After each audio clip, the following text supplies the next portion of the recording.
The young man laughed lightly. One sneeze from the Princess of Aslan can dismiss a representative. She is extremely powerful. All right, let's take a look at what he wants. The butler lowered his head as he said, he's been used as a pretext. His daughter is also here, it seems. A hint of a sneer appeared at the corner of the young man's mouth. When are the Mecca from Aslan coming? At most 1 week from now. As you know, it's a little more troublesome for them to clear customs. Give them another 3 days. The young man did not pay too much heed. Understood, 3 days, the butler said respectfully. The day he was referring to was that of the time of a single day on Earth. It was also used to gauge time in the solar system and eventually used as the basis of time in the Milky Way galaxy. In that very same world, at a very different region on a Sunday morning, 4 people met early in the morning at a quaint tea shop. Tea Mine, a little shop that specialized in black tea. The boss was a very meticulous individual, and the tea mine was uniquely designed based on his ideas. It was quite well known in school. The 4 individuals sat down. Since our dorm head has no requests, I'll go first, Zhang Shan said. Based on our IQ, since I am the highest, I get to choose first. Yao Ailun did not want to be outdone.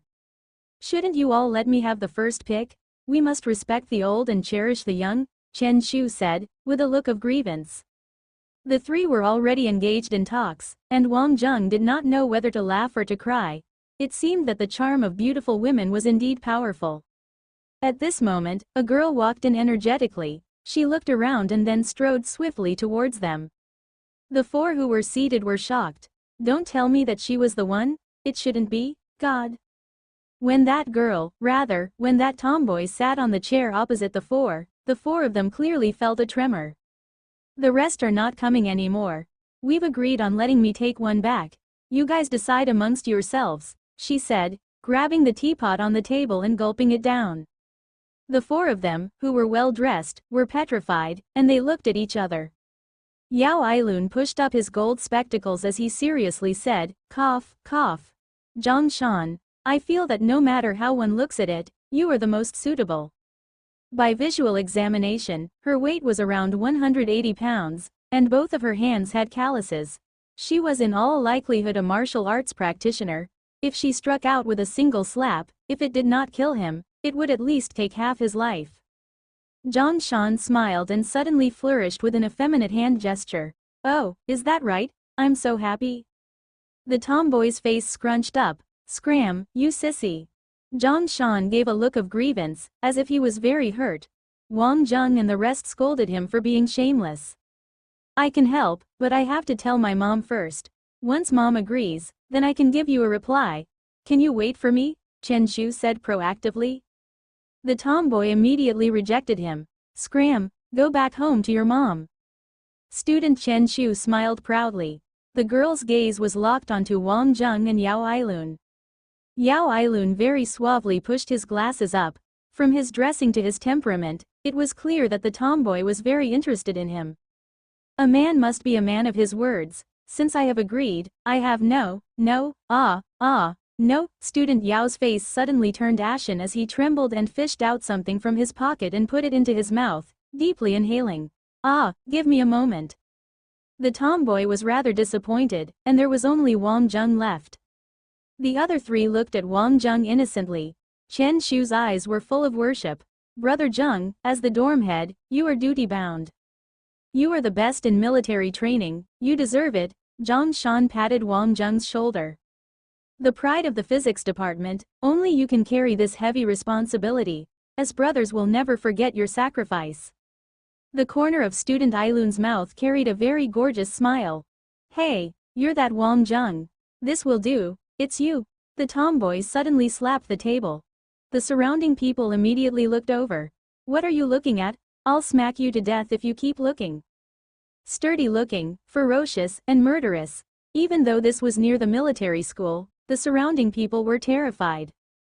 Wang Zheng complained silently in his heart. What was Yi Zisu doing? Thinking about how Yi Zisu had helped him so much, he felt a little guilty letting her friend go back alone just like that. Anyway, he had to deal with her for just 1 day. At least things would not be so embarrassing for her. If it's only for a day, I can do it. The tomboy furrowed her brows. What do you mean one day? You have to commit for at least 1 month. The three people beside Wang Jung tried to suppress their laughter. To commit so fiercely, could one even survive for a month? The tomboy seemed to realize that something was not right. What are you guys thinking? Isn't this just being a model for the art club? You don't even have to strip naked? Art club? The legendary art club with endless lawless and jade-sculpted beauties? Model? The four were stupefied. At this moment, Yi Zisu and 3 pretty girls walked in. Apologies, we were caught up with something, so we're late. Oh, President, why are you here? Asked a long-haired girl in a blue dress. Ching, is it not him? President, I said the store beside T-Mine, not T-Mine. Ching laughed. No matter, this fella looks not bad. Top military freshman Wang Jung, right? We'll use you, the tomboy said while pointing at Wang Jung. Student Wang Jung, we'll have to trouble you in the future. I am Zisu's dorm mate and also vice president of the art club, Du Ching. This is our club president, Zhang Runan. Du Ching laughed. Looks like we're fated to meet. Alright, you all can continue chatting, I'm off. She left with giant steps after speaking. Damn, she was no different from a true alpha male. 1. With such a small incident, everyone could interact more easily and naturally. Student Yao Ailun started acting like a gentleman full of elegance the moment the 4 beauties appeared. That kid, Chen Shu, also stopped pretending to be a mama's boy. He looked around with big, watery eyes, bringing out his inner charm. Such a cutie, a rare find in military school. Zhang Shan really wanted to be able to immediately take off his shirt and show off his muscles. No one could beat him when it came to physique. Yi Zisu's 4 dorm mates were Du Ching, officer department, specializing in strategy, vice president of art club. And Mei, officer department, specializing in management, member of drama club. This other one was an unexpected addition. Yi Zisu's dorm originally only had 3 people. This one originally did not live in school and was transferred in the mecha department's Meng Tian. Wang Jung and Zhang Shan naturally were not at all unfamiliar with her. Almost 1.8 meters tall, slender body, icy cool. Most importantly, she was pretty. Altogether, definitely memorable. Have a seat, have a seat. To meet 4 great beauties is my honor, student Ailun immediately posed. What would you all like? Please go ahead and order, my treat. Damn, this kid had already made his move. Chen Shu immediately went over and pulled out their chairs. Gee, this little handsome guy is so polite. And Mei laughed. Her mouth was very big with luscious lips. All in all, she looked rather sexy. Student Chen Shu smiled innocently. To be of service to these pretty sisters is my honor. He definitely seemed like the harmless type. Damn it. This year, the young ones were so vicious, and they had struck so quickly. Zhang Shan and Wang Jung thought about what to do but realized that there was not much left to do anymore. Seems like our school has assigned the dorms by looks, Zhang Shan said. Girls all liked compliments, especially those who were exceptional. Even the brutish Zhang Shan had a delicate side. Wang Jung, I would like to have a little competition with you, Meng Tian suddenly said. Tianxian is from the MMA club. Oh, do not look down on us girls, Du Ching said. Today we are here to make friends and talk about our romantic passions, no, Yi Zisu said, completely overlooking Meng Tian's electrifying gaze. Seeing the 4 of you, I finally understand why the ancients coined the phrase, a feast for the eyes. At this moment, student Yao showed no trace of his otaku temperament. He clearly seemed like a veteran in the field of love. His performance was stellar. The whole afternoon was full of talk and laughter. Student Wang Jung could not even find many opportunities to speak, much less have any awkward silences. The girls were also surprised, as they originally expected the physics department boys to be a little strange. Who would have thought that these 4 were all so special? As per normal, the parties exchanged Skylink numbers. This proved that the networking was successful and that there was a chance for a further meetup. After splitting up, the 4 walked to school with arms around each other's shoulders. Wang Jung, about the art club matter, if you can't do it, us brothers can also help you share the load.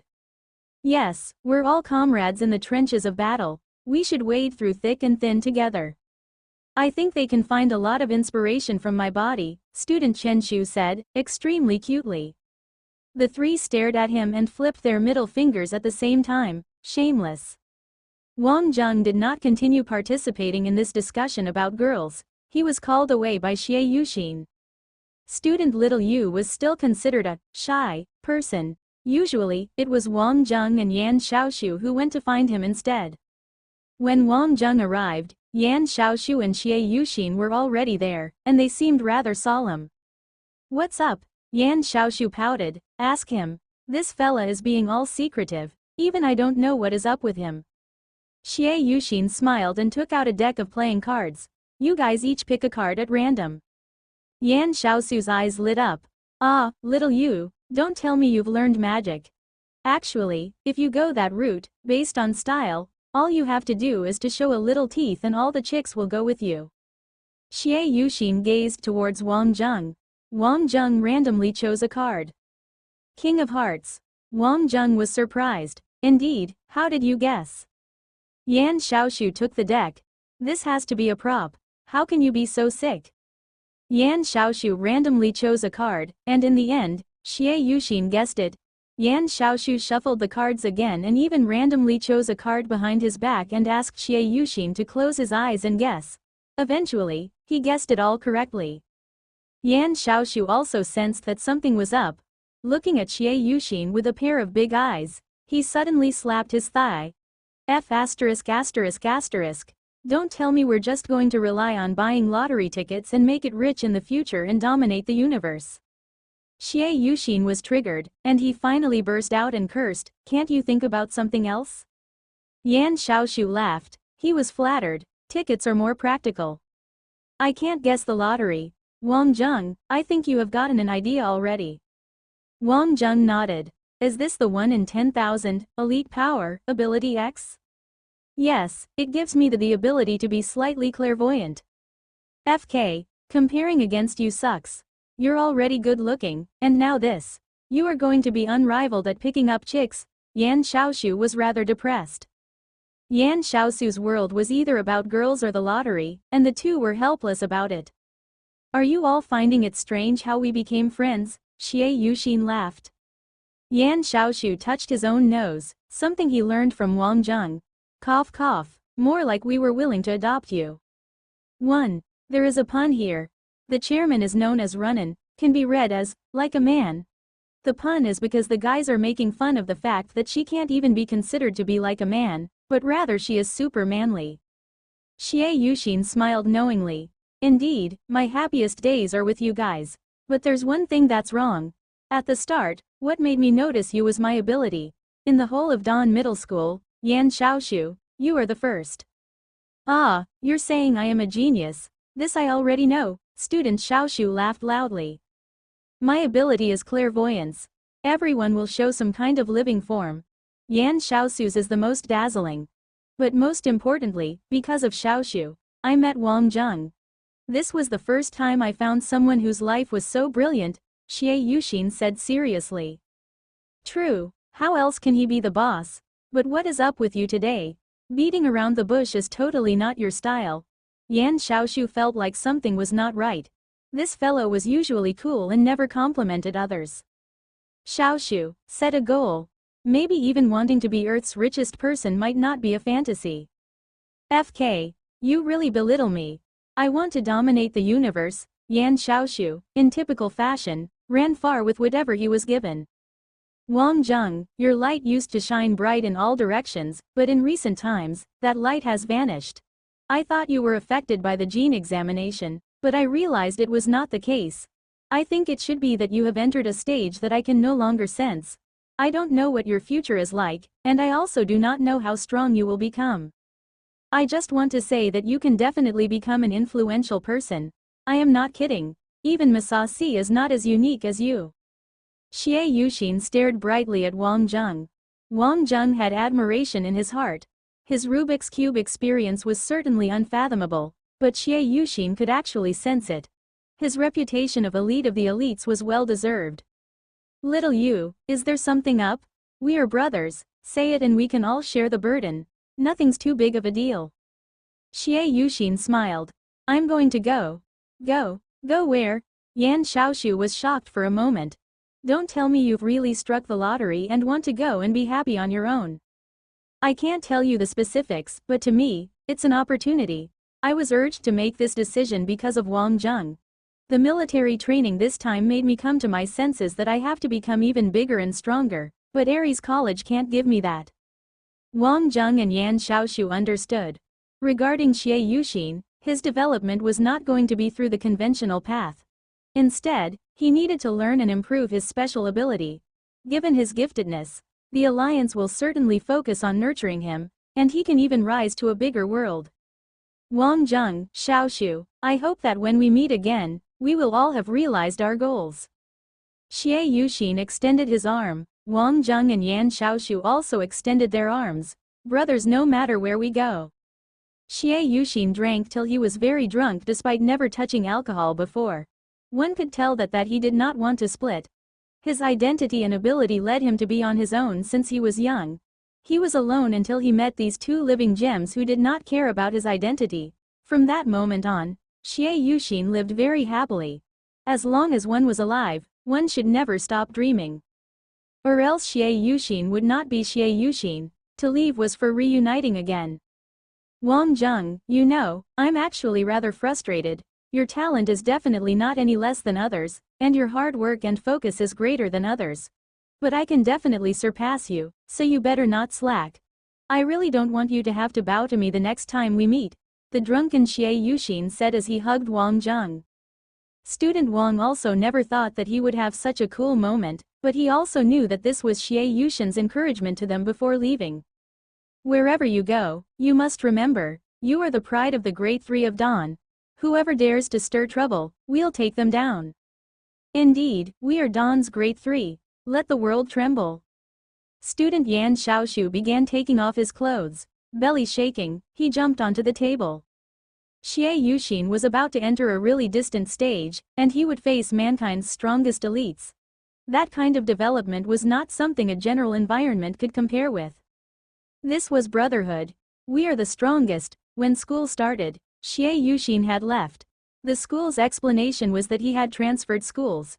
The girls were sad because now that one handsome guy was gone, they had to look for other targets. The physics department's first day of lessons also began. Wang Zheng had a rather stable foundation and general framework, so basically, he easily understood everything the teacher said. He had nothing against physics, but to have this as his life's goal was something student Wang really could not tolerate. Once lessons ended, he bolted straight to the principal's office. Top in military training, was there no room for maneuvering? Ji Yute was also very polite when he saw Wang Zheng. I still thought that you were rather patient, first day and you can't hold it in already. Cough cough. Principal, I am really not cut out for physics. You've already seen how my military training has gone. Are you able to consider transferring departments for me? Oh, your performance was indeed very good. Instructor Luo Yun has also told me many times, but student Wang Zheng, it's very tough. Ji Yute had a look of embarrassment. Wang Zheng's heart froze over. Suddenly, Ji Yute smiled again. Actually, it's not that there's no way to transfer departments. Firstly, performance in military training alone is not enough. After all, that is just foundation. You will still have to bring glory to the school. That way it will be easier for the board to approve. Secondly, you must obtain teacher Xiao Fei's approval. The goal is to sit in to listen at the mecha department. You can choose freely between the lessons of both departments, but you cannot hang up on the physics department's examination. Otherwise, no one can help you. Principal, you are really a good person. I will definitely work hard. Go. Ji Yute waved his hand. Looking at Wang Zheng's look of happiness, he laughed inside. Little fellow, the best is yet to come. You are a trump card, so I have to use you well. Xie Yuxin was originally a trump card too, but the little fellow had a better opportunity. As a grandfather, he could not stop him. He actually didn't think that little Shin's ability would attract attention. In the afternoon, Wang Zheng skipped the physics department's class. In the mecha department's classroom, even the air felt a little more refreshing. There were many people in this big class, and no one cared about Wang Zheng. Mecha's developmental history. This was understanding the process of how the mech gradually gained a dominant position in the history of mankind. In the early days, the mech was auxiliary. At that time, technology was not as mature as now, and robots and conventional weapons were still the primary forces. However, following the making of the first generation of mecha, which was also the War God #1's original form, mecha's exceptional capabilities quickly replaced conventional weapons. This was a historical process that pretty much could not have been stopped, similar to the majority of technological progress. Due to mecha's all-weather combat suitability, it rapidly became popular across all countries in the Milky Way galaxy. Every country's arms race changed focus from taboo weaponry to mecha. Also, derivative technology from the mecha also had brilliant civilian applications. From the start until today, the mecha has at least 100 years of history, from not even 10 types of basic mecha, to more than 100 types. It was said that every country has its own hidden mech, and they are all super mecha that can turn the tides of battle. The mecha started from a fortifying equipment for the individual soldier and gradually developed in the direction of becoming an influential force of battle. Many superstitious mecha researchers believe that this was the best choice for the human civilization with mechanical civilization and biotechnology. Someday, advancements will reach a stage where one man, one mech will traverse the universe. It must be said that the professor teaching this simple mecha history was sensational. The group of hot-blooded youths were all thoroughly engaged. The men who did not like mecha were not here. To be able to attend the mecha department, one had to be a man amongst men, at least this was what every mecha department student believed. Wang Zheng was also one of them. He listened to the professor teaching and looked at Chen Shu's explanation of the mech simultaneously. Definitely a professional. From the origins and unique points to the analysis maps, all was done very well. That analytical form was incomprehensible without some foundation in math and physics. And in the command department, a similar sensational class was in progress. Some amongst you will be the elite standing at the pinnacle of this world. You all will lead mankind's destiny. Command department, officer bracket, and then the Holy General. But I must say, I hope that amongst you, I will see Earth's Chief Commander, the Solar System Alliance's Chief Commander, and even Milky Way Galaxy's Chief Commander. Charlie Joe, head of Command Department. His lessons were rousing, and he often stimulated students until they were wild. A soldier who does not want to become general is not a good soldier. But this does not apply to you all. A Command Department student who cannot become a general is not my student. Remember, do not waste your own talent and life, and this place is your diving board. You must use your own ability to dominate the world. The students had pretty much forgotten the passage of time. From the foundation of military training to the current expectations was a completely explosive development. Ji Yutei's determination for renewal was clear. It was the same thing for a school as for a human, either make a breakthrough from silence, or die in it. So Ji Yutei did not mind that others thought that he was shameless poaching. Wang Zheng paid serious attention, taking notes as he listened, except the points he had taken down were slightly different from others. He suddenly realized that Chen Shu's notes were rather interesting. The mecha information in CT was referenced from real life, so the mecha abilities were more or less identical. Unless one was talking about Aslan's Royal Academy, there was no other military school in the Milky Way galaxy that had a full range of mecha for students to use. This was also what was cool about the Aslan Empire. Citizens of Aslan often said, "Here, everything is the best." After lessons ended, the entire classroom became lively. The youthful freshmen were naturally lively in the presence of beautiful girls. Wang Zheng, you are really here. Aren't you scared of failing? Yi Zhisu asked. I'm scared. Failing must definitely not happen. But as you know, mecha are my favorite. Wang Zheng closed the notes window on his Skylink. Who knows, I might have to borrow your notes in the future because I do not dare to skip some classes. If he were to skip Xiaofei's class, he would definitely get into trouble.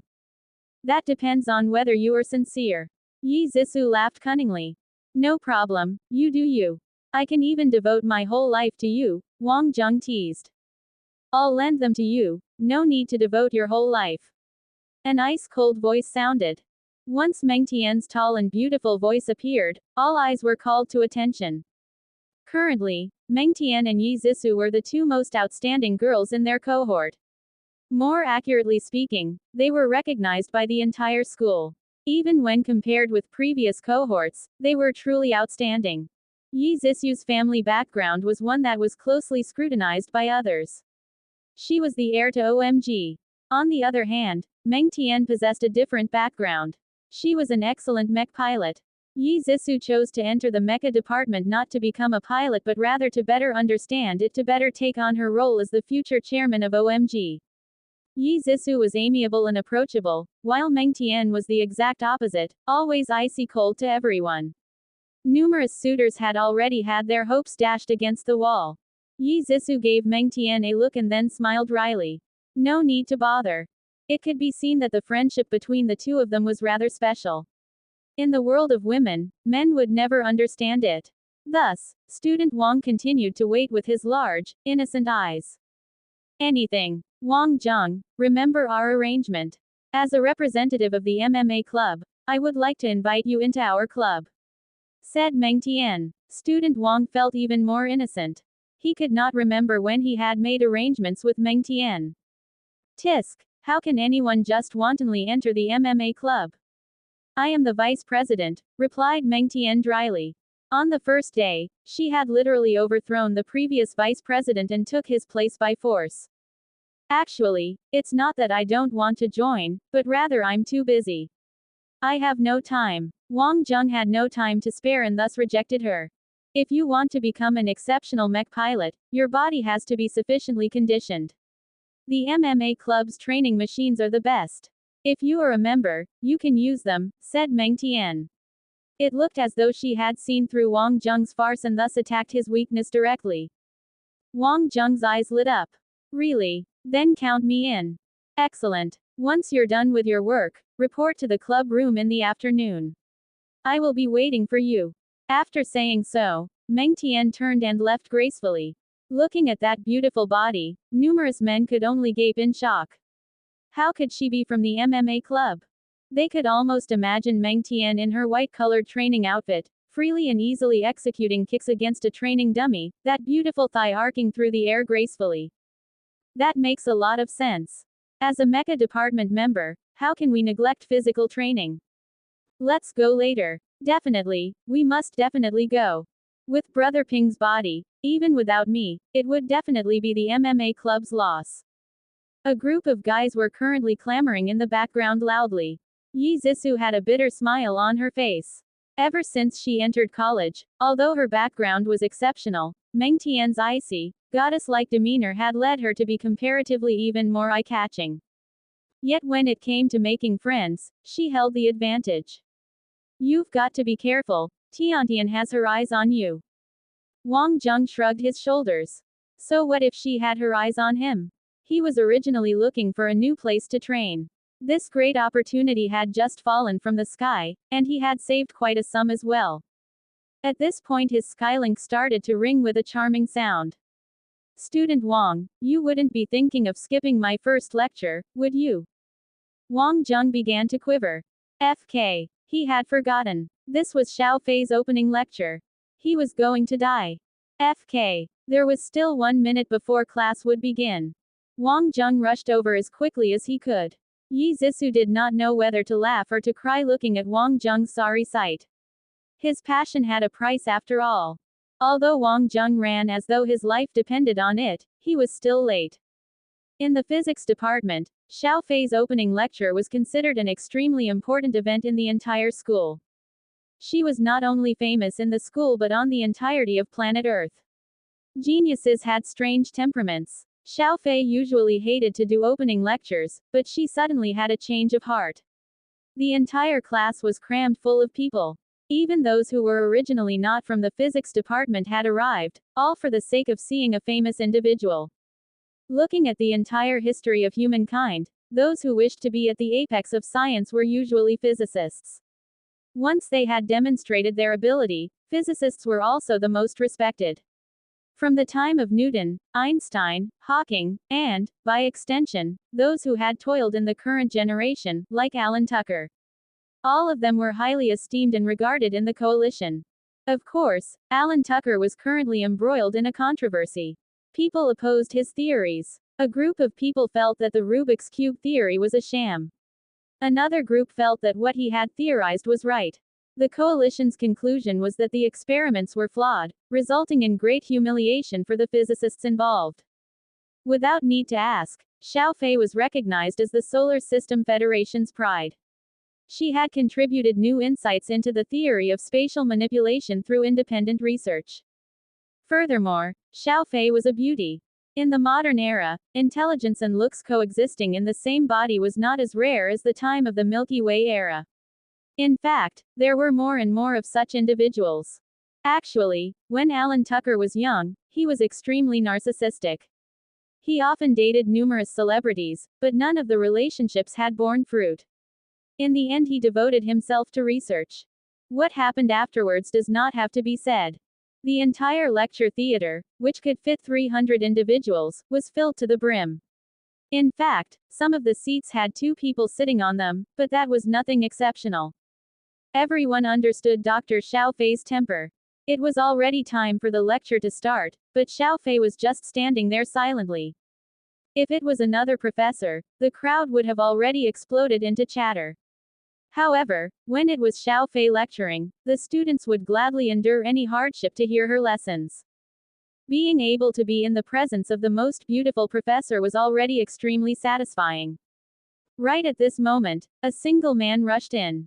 Everyone was shocked. FK. Who was this piece of trash? He actually dared to be late. The truth was that Xiao Fei's temper was not pleasant. If just one student was late, she would potentially cancel the lecture and choose to let everyone study on their own. That would indeed be a pity. In the classroom, there were even some people from other schools. All of this was for the sake of listening to the Milky Way's youngest spatial manipulation professor's class. Dear student Wang was being stared at by every individual in the room. It reminded him of the first time Bonehead stared at him. FK. This time he was screwed. Sorry. Xiao Fei put down the class materials and stared at Wang Jung Riley. Then she looked towards the audience. The one who dared to come late is called Wang Jung. I'm sure he's the only one with this name. It was a common occurrence for one to forget things, especially regarding things that the individual was not involved with. Wang Jung, who was at the top of military training, held quite a low profile. Only those around him knew him. Everyone stared at the cocky bastard. He was really brave. Hearing Xiao Fei's unhappy tone, if the class was cancelled because of him. At the first row of seats, the 3 experts from dormitory 007 were feeling extremely resentful. This bastard was bringing shame upon them. If Wang Jung sat with them, the 3 would also be affected. Wang Jung could feel the fiery gazes that were on him. It felt as though he was about to be set ablaze. Yet Xiao Fei's next words caused him to be absolutely speechless. He is my helper and also your class representative. If you have any problems, feel free to find him. In the end, the walk exploded. Only third-year students and above could be assistants. Xiao Fei had never had an assistant prior to this. Everyone knew that the reason was that the assistants were usually too stupid, as stupid as pigs for that matter, and would only bring down the rate of efficiency. From under which stone did this bastard come crawling from?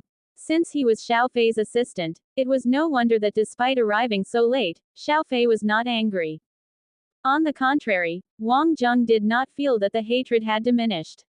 In fact, it felt like it had increased. Including the 3 kings of dormitory 007, everyone could only take it as it was. I cannot accept this. Our dormitory leader is hogging everything for himself. This is a society that shares. We need to have another round of dormitory discussions and do some research on this problem. 3 against 1. A unanimous decision was made rather quickly. Our dear student Wang had no opportunity to explain himself. The audience now understood for whom the frontmost seat was reserved for. It could be seen that Xiao Fei thought highly of this student. He originally thought that Xiao Fei's lesson would be extremely boring and uninteresting. Yet in retrospect, Xiao Fei was able to explain extremely complicated issues with simple analogies and it was extremely meaningful. Everyone listened to her lesson with great gusto and they nodded their heads constantly. Following the great voyage of the universe, physics had become more and more important. More and more individuals wished to understand and explore space. Without a foundation in physics, that would be extremely dumb. It was comparable to one not having any knowledge of the sea but was sailing the seas. Yet such explanations were meaningless to Wang Zheng. The old merchant had explained this a long time ago. To be frank, although it was not as interesting as the way Xiao Fei explained, it was much more incisive. Wang Zheng could still remember the old merchant's expression. It was as though he was the king of the realm of physics and everything was in his control. Of course, all noobs were the same. The applause was unending. Every student was attentively recording down notes, but Wang Zheng was daydreaming instead. He was reminiscing one of the mech's abilities. It was simply too beautiful. Whichever genius had designed it was truly a king amongst kings. Xiao Fei had used beautiful words to paint a beautiful image of the situation. It was not that Xiao Fei could not give lectures. It was also not the fact that she could explain complicated issues in a simple matter. Rather, to geniuses, there was no point to this lecture. The three from dormitory 007 were sitting behind Wang Zheng. It could clearly be seen that Wang Zheng was daydreaming. What was that bastard doing? Zhang Shan was extremely tall and could see everything that was happening. Wang Zheng was looking at a mech's blueprints. Zhang Shan couldn't help but give Wang Zheng a kick. This guy truly did not understand what it meant to die. Xiao Fei glanced at the entire classroom. Everything in the world of physics, especially that which cannot be seen, must be seen by you. You must feel it. Thus, in the pursuit of physics, one must be able to dream. If a more traditional teacher had heard her words, they would be extremely angry. Yet the students happily accepted these words. Your previous achievements are all based on references of others. It is merely an imitation of their understanding and cannot last. But those who are willing to fight will discover and construct something that belongs to themselves. From today onwards, all of you must construct your own world. Xiao Fei's words had won her an intense round of applause. Knowing one by reputation cannot be compared to meeting one in person, and by meeting one in person, one will realize how different one can be compared to their reputation. Ji Yute was right outside. Such raucous applause had not been heard for an extremely long time. A good start was half the battle won. Xiao Fei's lesson continued. A teacher not only needed to have knowledge but also charisma. Regardless if it was her looks or her style, one first had to grab the attention of the students. Xiao Fei possessed all three qualities: style, looks, and knowledge. It was difficult not to be subdued by her during her class. Yet this also brought about another problem. Many students thus worshipped her. Xiao Fei looked upon such things with disdain. On the other hand, this helped to facilitate her research. As long as one lived, this would be bound to happen. Does anyone have any alternate views to this question? Would anyone like to share? Asked Xiao Fei. This was a golden opportunity to showcase one's ability in front of Xiao Fei. Suddenly, the hallways were filled with students clamoring to enter the lecture theater.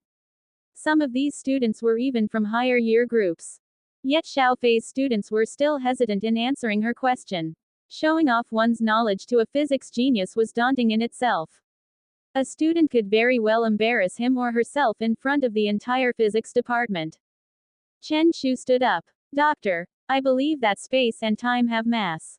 As we know, this is a major principle underlying physics. However, I also believe that we require new methods for testing this key principle. It was obvious that this student was still very young. Yet Chen Shu did not sit there silently, he stood up to share his thoughts. Everyone in the physics department knew that there was an extremely talented young individual who possessed the spark which Xiao Fei had when she was younger. Xiao Fei smiled slightly. Emboldened by his roommate's bravery, Zhang Shan also stood up. I believe that we don't require a new method to affirm this key principle, rather, it is our concepts themselves that are flawed. Our viewpoint of mass has not changed for a very long time. I believe that we need to free ourselves from this outdated perspective, and only at that point will we be able to discover something new. Xiao Fei nodded her head slightly. By voicing their opinions, these two students had everyone else impressed. The audience had to know that these people were from dormitory 007. Yao Island had already changed back to his black-rimmed spectacles to create a more intellectual image. Student Yao, who possessed different colored spectacles for different occasions, felt slightly pressured at this point. Time is the movement of space, he began. In order to understand space, I believe that we have to start by understanding time, and only by doing so can we further our understanding of the subject matter. Everyone had strong foundations supporting their opinions, but it was very theoretical. One could see the various directions that could shape an individual's research. These three individuals were intellectually gifted even during middle school, but it was only after they were put before Xiao Fei that they were truly able to showcase their knowledge and stand out from the crowd. Xiao Fei looked around, eagerly awaiting the next student to contribute. The rest of the audience felt impassioned and wanted to speak up, but they had nothing to talk about. This was one of Xiao Fei's issues with teaching physics. She believed that the vast majority of students typically lack the creative spark needed for inspiration, a trait that was vital for theoretical physicists. Teaching in such an environment would always dampen Xiao Fei's creative spirit. After all, one would always be influenced by one's environment. Wang Zheng, what is your take on this? Xiao Fei directed her attention towards Wang Zheng. However, he was absent-mindedly lost in his own little world. Zhang Shan gave his daydreaming friend a swift kick, and Wang Zheng immediately jumped up and exclaimed, "Yes." The entire physics department burst into laughter. Xiao Fei, however, was not amused. She leaned in to hear his response. Despite their rivalry in the field of physics, the four students from dormitory 007 were still, at the end of the day, brothers in arms. Yao Island hurriedly whispered Wang Zheng the question. Truth be told, the three roommates were all eager to see Wang Zheng's intellectual capabilities. I have a hypothesis to make. I believe that right now, the basic approach that we are using is fundamentally flawed. Although it can be used to explain current concepts, future breakthroughs in physics will require a completely different mindset. Take spatial manipulation for instance. The current status quo will need to be altered appropriately before we can truly understand spatial manipulation. Regardless of mass or anything else, our current perspective is simply too narrow-minded. The entire room erupted into discussion, criticizing Wang Zheng's answer. FK. This guy was just too full of himself. Making unsubstantiated claims and stepping all over the efforts of the scientific community was the height of arrogance. Tell us why you believe this is so. The objective of my classes is to put an end to ignorance. As such, never be afraid of making mistakes, said Xiao Fei. Let us start with Newton's laws. With the discovery of the theory of relativity, it could be said that the pre-existing laws were no longer sufficient. The same can be said for today. We must first include all 13 dimensions into our discussion. Mass, space, and time are just building upon the three-dimensional theory, with the fourth dimension being a foundation for this. Laolun Li's warp theory is basically another form of the 13 dimensions theory of existence. However, he has only used the scenarios from the six-dimensional theory. That being said, his theory is the most modern one yet. From this, I feel that we can make a reasonable assumption. Since the warp theory has already been proven to be correct, we can justifiably hypothesize that the 13 dimensions theory is correct. In such a situation, time, space, and mass, current problems are all research directions that do not have conflicting paths. After Wang Zheng finished speaking, the entire classroom fell deathly silent. Everyone was shocked. His words were filled with a conviction that could surpass Laolun Li's. Wang Zheng's knowledge was truly astounding. There were those in the audience who understood a little and felt that Wang Zheng's hypothesis did make logical sense, while there were those in the crowd who were convinced that his ramblings were nonsense. And then there were those who did not understand any part of Wang Zheng's speech. Have you read Laolun Li's warp theory? Asked Xiao Fei. I have read it several times. It is truly a great achievement of its time, replied Wang Zheng. This was not Wang Zheng's own opinion. Rather, it was something that had been brainwashed into him by the old merchant. Over time, Laolun Li's warp theory had lost its plausibility in the field of physics. However, the old merchant criticized that there were still many in the scientific community who wholeheartedly supported the redundant theory. It was a pity that there were so many fools passing off as scientists, the old merchant would say. Xiao Fei let out a large smile. Wang Zheng's bearings and tone were similar to hers back when she was just entering the field of theoretical physics. Yet he was even more overbearing and arrogant. At the very least, when she was a young physicist, Xiaofei still had respect for other scientists. She even worshipped Laolun Li. Question mark. Everyone else was astonished. Was this B** start faking it? Could he actually understand the theory? Had he really read it several times? I share Wang Zheng's views. Physics today has become mired in restrictive mindsets, and this has limited our capacity for improvements in the field of study. I want everyone to understand that my curriculum will not advocate this old-fashioned mindset but will instead pursue an open-minded and unrestricted approach. An entirely new foray into theoretical physics awaits us from today. The applause was thunderous. Wang Zheng could feel a burning sensation on his back. He really wanted to kick himself. Why did he have such loose lips? He had said too much. After his insightful speech, Xiaofei would never let him leave the physics department. Damned old merchant. Wang Zheng cursed. His mentor had fostered in him the habit of debate. Once Wang Zheng started, he could not stop himself. The school bell sounded, signaling the end of class. Everyone could still feel a sense of longing. It was unfortunate that Professor Xiaofei did not like to waste time conducting a Q&A session. Instead, she had asked for questions to be directly sent to her public Skylink. Additionally, she would only answer questions worth answering. Wang Zheng, follow me. Wang Zheng was currently fooling around with his roommates, sharing information on whom the pretty girls were. At this time, Xiaofei's order pulled Wang Zheng away from their in-depth discussion. Watching the two physics geniuses depart, the three kings of Dormitory 007 grumbled in annoyance. At this rate, before the days has passed, our dormitory leader will have an extremely high profile among the females in our cohort. As fellow brothers in arms, we need to share the burden and help him out. We must make sure Wang Zheng does not die a premature death, Chen Shu declared. I'm the youngest of the four of us, and therefore I can share a larger portion of the burden. Zhang Shan and Yao Ailan immediately strangled the youngest one. After arriving at her office, Xiaofei removed her jacket and threw it into a corner, inadvertently exposing her curves. She collapsed into a chair and sighed in relief. Noticing Wang Zheng's blushing face, she gave a slight smile and commented, "As a teacher, I have to act as a role model for students, which requires me to pay attention to how I dress. But this jacket is just too uncomfortable." Wang Zheng was speechless. He was a student too. "Professor, do you have any instructions for me?" You performed well in today's lessons. I do not care about your situation with the mecha department. I forbid you from missing any of my lessons, and you must complete all of the work I assign you, warned Xiaofei. Wang Zheng could only nod in response. This beautiful teacher held Wang Zheng in the palm of her hand, and he truly did not dare defy her orders. I will strive to perform my best, even at the cost of my life. Wang Zheng proclaimed. You do not need to exaggerate, however, I do appreciate your conviction. This is rarely seen in the physics department. Do you know what the most important thing is to a physicist? Xiaofei asked this with the intention of testing Wang Zheng. Wang Zheng absently rubbed his nose while in thought.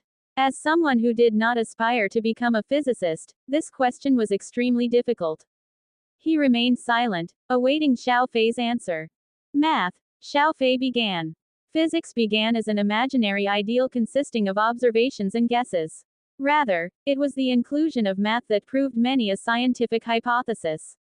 As such, having a strong understanding of mathematics will greatly increase your affinity for physics. Wang Zheng, I want you to visit the mathematics department when you are free. Perhaps you will be able to meet someone who can complement your views. Student Wang felt as though his head was going to explode. He hated all things related to formulae, as formulaic questions were typically very time-consuming. However, regardless of his aversion to mathematics, he had no choice but to follow Xiaofei's orders. As she made clear at the start of their conversation, her word was law. Okay, please bring these materials to Professor Marcus from the mathematics department. Remember to leave a good impression. Xiaofei patted Wang Zheng. She was confident that her protégé would turn out to be an extraordinary physicist. If only he would lose his infatuation with the mecha department. However, she reasoned that there was still plenty of time. She was definitely going to bring Wang Jung back onto the right road, and teach him that mecha battles and whatnot were all beneath him. Only the boundless sciences were truly eternal. Wang Jung took the materials and rushed out of the office. Although he was grateful to Xiao Fei for recognizing his abilities, he was still strongly against pursuing a career in research. Truth be told, his knowledge was all due to conversing with the old merchant on such topics. As such, his knowledge still had many gaps.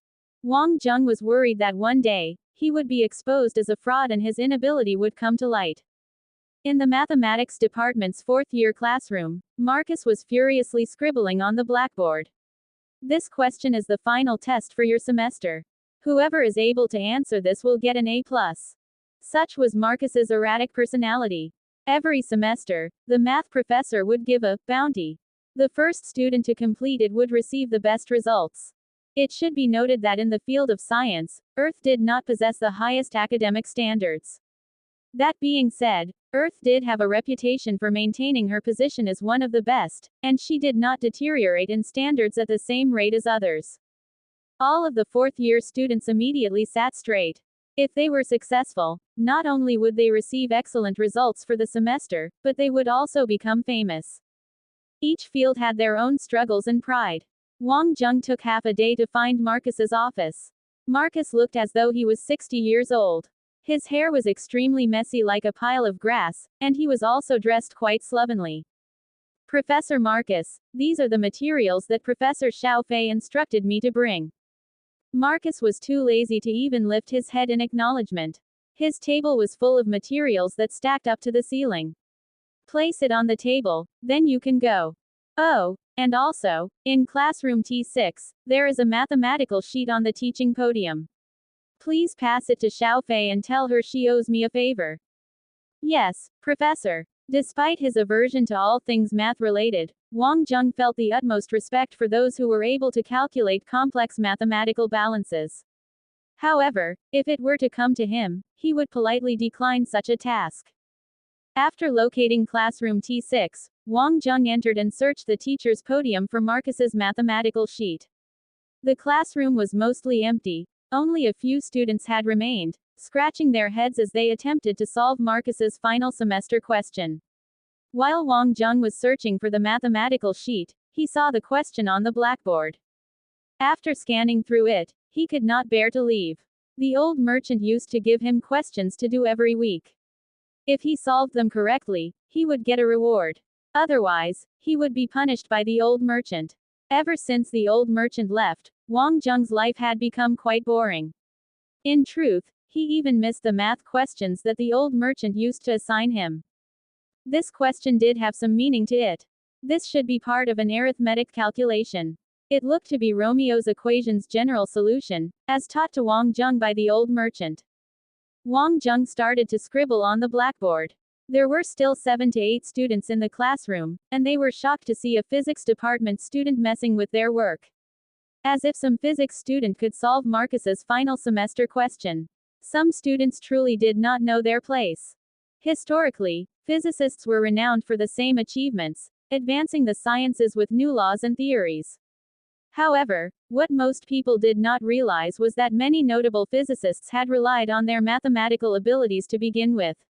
Advances in physics were only made possible by mathematicians. Without them, physics would be nothing more than mere speculation.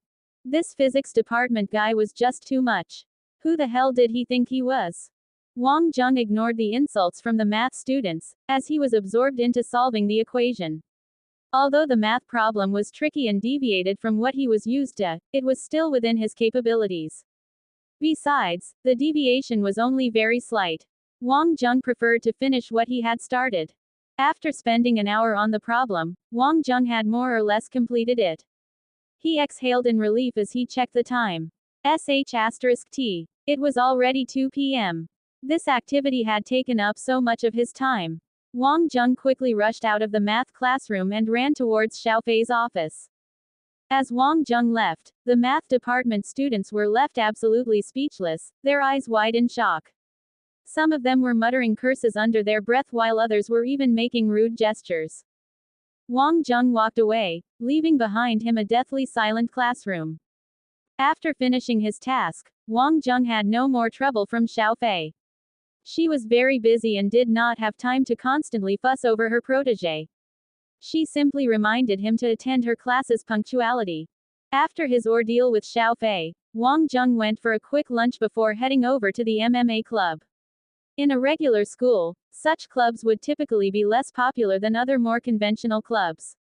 However, as this was a military school, the MMA club was one of the 3 largest and most popular clubs. As a result, the space allocated to the MMA club was extremely large. The school had even allocated a special area to the club, specifically for sparring purposes. The club's facilities were truly lavish and extravagant. "Hello, who might you be looking for?" a pretty girl asked. "Hi miss, I'm here to join the MMA club. Student Meng Tian recommended that I sign up." It was expected that polite individuals were treated better, and the pretty girl was happy at the way Wang Jung had addressed her. "You're really good with words. The vice president is here, just follow this corridor to the end and make a right turn. They are currently in training." Wang Jung politely nodded his head before following the pretty girl's directions. Before long, he could hear muffled sounds of grunting, and he felt restless with anticipation. He emerged from the corridor into a wide-open training area. There were over 10 students energetically sparring with one another. Meng Tian was one of these students.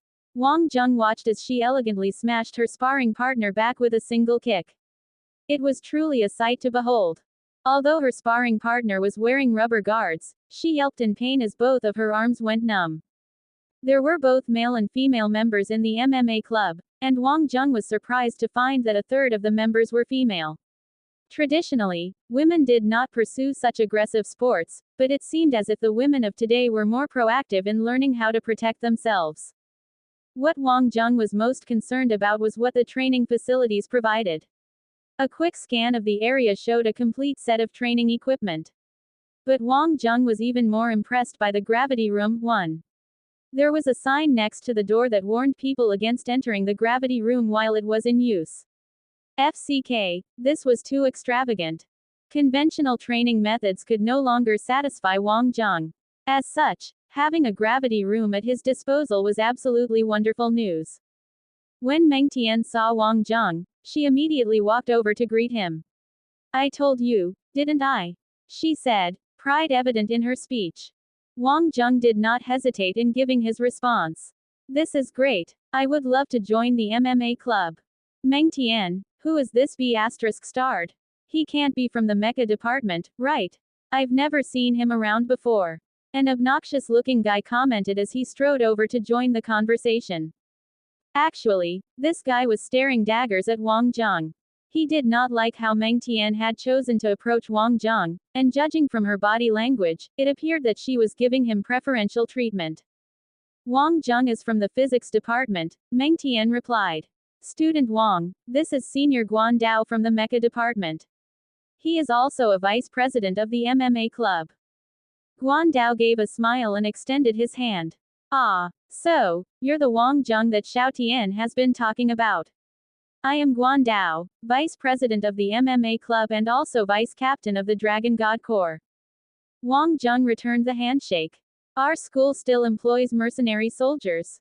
he asked. "Yes, in court, the Dragon God Corps is considered to be the best team in the Asian region. Our team captain is Ma Xiao, who is also the MMA club's president." Guan Dao smiled cheerfully at Wang Jung before suddenly flexing his muscles to tighten his grip on their handshake. Yet Wang Jung's expression did not change. He nonchalantly replied, "It is an honor to meet you, Senior Guan Dao."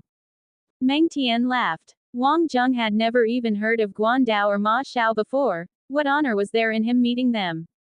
Guan Dao saw that Wang Jung did not even flinch at his deathly tight handshake. It was impressive that while Wang Jung's build was not particularly large, his grip strength was still quite monstrous. But Guan Dao still did not back down from attempting to scare his junior. "Xiao Tian, you know the club rules. As Wang Jung is not from the mecha department, he has to pass a test before he can enter the MMA club. Meng Tian nodded her head. I agree. Wang Zhang, shall we spar for a bit? Guan Dao quickly stepped in, saying, you don't need to worry, I will spar with him. And besides, I am free for the afternoon. He turned to Wang Zhang. Student Wang, follow me to the sparring area. Do not worry, I will be gentle. Despite his beguiling words, Guan Dao had every intention of humiliating Wang Zhang. Everyone in the vicinity was watching them. Guan Dao was going to properly discipline this B***** and make an example of him to the rest of the MMA club. Come, pick whatever weapon strikes your fancy. We have wooden swords, nunchucks, and a whole lot more. Guan Dao gestured towards a rack of weapons. With a competition about to start, the surrounding students halted their sparring and gathered around the vice president and the new guy. Wang Zhang shrugged his shoulders. It would be better if we kept things simple. Did this guy just offend Guan Dao? He is such an idiot. Remember that one guy who flirted with Meng Tian? Guan Dao put him in the hospital.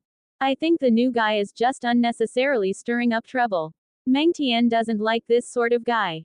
The captain is a much better fit for her. How would you know? Maybe Meng Tian likes this sort of guy. Who does this chump think he is? Coming in here and making a scene.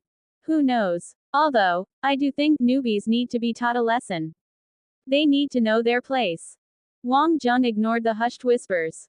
He took off his shoes and stood on the sparring platform. Guan Dao was already waiting in front of him with a combat stance. Bring it. Guan Dao beckoned with his hand. As a senior and a leader of the club, he had a reputation to uphold. In front of such a large audience, Wang Zhang could not help but show off his skills. He slowly walked over to Guan Dao, and as he lifted his arm, he lashed out in a kick. Plonk! Guan Dao was knocked onto the floor. He lay there dazed, sprawled like a frog on its back. Everyone was shocked. This was totally unexpected. Guan Dao was angry now, and he did a kip up to get back on his feet. This B***** was too sneaky. He feinted with his arm and got a surprise attack in. Little did he know that Wang Zhang was merely playing with him. Guan Dao launched a flashy flying kick aimed at Wang Zhang's head. Wang Zhang took a step forward and grabbed Guan Dao's leg before throwing him aside. Bang! Some people in the audience could not help but look away. This was embarrassing. A vice president of the MMA club was being thrashed by a new member. Guan Dao was thrown with such force that his head spun from the impact. All he could see were stars. A few students hurriedly rushed over to support him, but Guan Dao angrily refused them. You B*****, you have signed your death warrant. I will make you wish you were never born. Wang Zhang shook his head helplessly. Throughout the entirety of the fight, Wang Zhang had treated his opponent with respect. Wang Zhang made sure to not destroy his opponent too easily, as that would not do well for the MMA club's reputation. Wang Zhang did not know why Guan Dao was so keen on competing with him, but this aggression was clearly uncalled for. Wang Zhang's patience was nearing its limits. Guan Dao executed a roundhouse kick towards Wang Zhang's head. If the opponent was a newbie, he or she would have been seriously injured and would require a prolonged visit to the hospital. Thump! Wang Zhang's left hand grasped Guan Dao's ankle. With a bit of force, Guan Dao was caught in Wang Zhang's body lock. Grunting with the exertion, Wang Zhang raised his opponent up and threw him directly into a wall. Bang! Guan Dao was plastered onto the wall by the sheer force of the throw. Gradually, his body slid down the wall and he crumpled on the floor, white foam frothing out of his mouth. Wang Zhang shrugged his shoulders. The vice president was too aggressive, so it took all I had just to dodge. I had to retaliate. It was obvious that the audience regarded him with fear and anger. After all, Wang Zhang did just stroll into their home ground and knock out their vice president. But if Wang Zhang could not get these people to like him, he would just have to get them to fear him. Student Wang was not one who was afraid of taking a stand. This MMA club had no right treating newcomers so aggressively. Meng Tian observed the sparring match with a wry smile. It was said that when she smiled, the break in her icy demeanor was like the thawing of an icy winter into a warm, inviting spring. I knew you were experienced.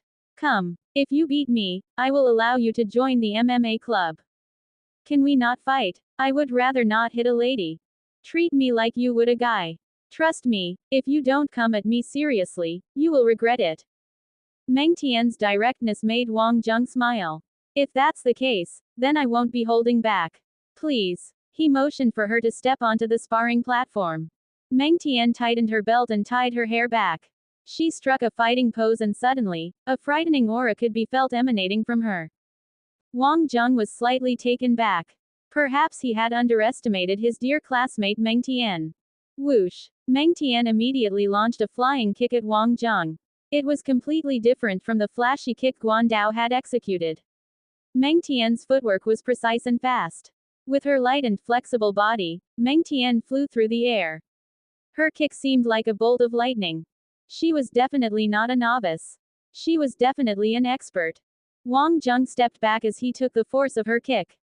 Pressing her advantage, Meng Tian flashed out with kick after kick, demonstrating her experience with an array of advanced foot techniques. All around them, there were people shouting in excitement, screaming their support for the vice president. It was clear that as a freshman, Meng Tian did not become a VP solely based on her looks. Rather, it was her adept skills as a MMA fighter that truly kicked up a storm amongst the MMA club's members and enabled her to win their support. Meng Tian's abilities far surpassed that of Guan Dao's. To compare the two would be laughable. Guan Dao's skills were completely amateurish, whereas Meng Tian's were professional and elegant. Meng Tian's assault grew more savage and relentless. Wang Zheng could feel the wind sweeping across his face as her kicks flashed before his eyes. Being able to watch Meng Tian's body execute these moves was truly a sight to behold. It was absolutely graceful and beautiful. However, Meng Tian did not share his admiration and sentiment. Rather, she was agitated that Wang Zheng was not retaliating at all. The surrounding MMA club members were screaming their support for the vice president. Meng Tian's assault was so vicious that her opponent could only retreat with his tail tucked away between his legs. Meng Tian's combo of attacks finally reached its peak, and the last kick lashed towards Wang Zheng. Wang Zheng retreated yet again. However, Meng Tian had already anticipated it. She intercepted his backpedaling with a lightning-fast forward kick. Her move was fast, precise, and deadly. All of a sudden, Wang Zheng's unstable body posture transformed into a confident stance with no weaknesses. He deftly pulled her leg forward, forcing Meng Tian off balance. At the same time, he sidestepped and positioned himself beneath Meng Tian's stomach region, right hand grasping her right knee and his left hand grabbing her arms. With a slight grin, he said, "Student Meng Tian is just too amazing. I am only here to join the club. Does this match prove that I have the ability to join?" Meng Tian realized that she was unable to escape from his grappling maneuver. She clenched her teeth in frustration. It was clear that Wang Zheng was giving her face. In this position, there was a number of moves Wang Zheng could perform that would put Meng Tian out of commission. Meng Tian bit her lip and nodded her head, and only then did Wang Zheng release her leg. As he did so, he thought to himself that grabbing her thigh felt amazing. Wang Zheng will enter the MMA club. Does anyone have any objections? Meng Tian announced. The audience members looked at each other in dismay. This B** could crush Guan Dao, and he was skilled enough to suppress Meng Tian. Whoever fought him would get wrecked. Welcome to the club, Wang Zheng. Student Wang was beaming as he prepared to shake Meng Tian's hand. Thank you. I look forward to receiving your guidance, Madam Vice President. Meng Tian leaned in close to Wang Zheng and whispered, I bet copping a feel felt nice. However, you won't be so lucky next time. Student Wang's face flushed red in embarrassment. FCK. It was just for a brief moment. May God have mercy on his soul. After Meng Tian finished her announcement, she did not bother Wang Zheng and instead went to take a shower. Once Meng Tian left, no one paid any more attention to the new member. Wang Zheng received a training uniform and excitedly put it on. He was ecstatic to have such a large training area that was so well equipped. At Aries College, club activities were not held after 8 p.m. As such, the whole place would be completely empty. If Wang Zheng were to use the training facilities at that time, he would basically have the whole place to himself. Once he obtained the keys from the administration, he would be able to use the facilities to his heart's content. Wang Zheng was not satisfied with his current physical condition. What he lacked was explosive strength. This was due to his environment and his genetics. There was never any opportunity to train for such a purpose. As such, Wang Zheng realized that there was plenty of room to improve his body's explosive strength. After he trained for the leaning landslide, his entire body's explosive strength had made minute improvements. However, Wang Zheng felt that only having this sort of skill was not enough. Explosive strength for individual limbs was also necessary. Wang Zheng was not worried about the accumulation of battle energy, but he was concerned about wanting to impress Skeleton at their next encounter. Wang Zheng was determined to not let Skeleton look down on the war gods of Earth. When he was a kid, Wang Zheng's father would regale him all sorts of mystical stories. One of these stories talked about martial arts experts training their breathing cultivation techniques, which allowed them to run on walls and soar through the air. In the blink of an eye, these masters would annihilate their enemies with these mystical techniques. 1. A place where gravity can be adjusted to increase the intensity of training. Think DBZ, where you have Vegeta perpetually training in that 100x gravity area. These stories were usually exaggerated, meant to incite the listener to take up the proper training directives. After all, simply learning a couple of mystical techniques would not make one all-powerful. To improve one's physical ability, one had to start from the basics. For example, finger strength. Conventional push-ups did not do much for Wang Zheng. Neither did one-arm push-ups. They were simply too easy. But what about single-finger push-ups? Maybe that training standard would help push Wang Zheng's capabilities a little further. Plonk! Wang Zheng fell to the floor from his finger push-up attempt. He slowly picked himself up off the floor, and a dumb smile could be seen on his face. After that failed attempt, he continued to experiment with single-finger push-ups. Maybe it was due to Bonehead's training, but Wang Zheng was now obsessed with fervently training himself. He started doing push-ups with 5 fingers before gradually reducing the number of fingers. Doing it this way allowed Wang Zheng's finger strength to increase. Even if he could not consistently perform at this standard, Wang Zheng was determined not to return to doing conventional push-ups. Backpedaling would not allow him to improve. There was no meaning in lying to himself. After his countless attempts, Wang Zheng was absolutely battered and exhausted, but he kept that large smile on his face. Having found a new level of difficulty, he was ecstatic at another method of improving himself. A new day had come. While the tough military training had initially been hard on the students, everyone was slowly acclimatizing to the strict regime and was settling into their daily routine. Dormitory 007 had democratically reached a very important decision, on which girl would best suit each guy. It was agreed that Zhang Shan would have dibs on Meng Tian. No one else was allowed to pursue her. In Zhang Shan's own words, "The harder it is to reach her, the more I want her." Yao Island's target was in Mei. To him, the cold, uncaring beauty was undoubtedly the sexiest.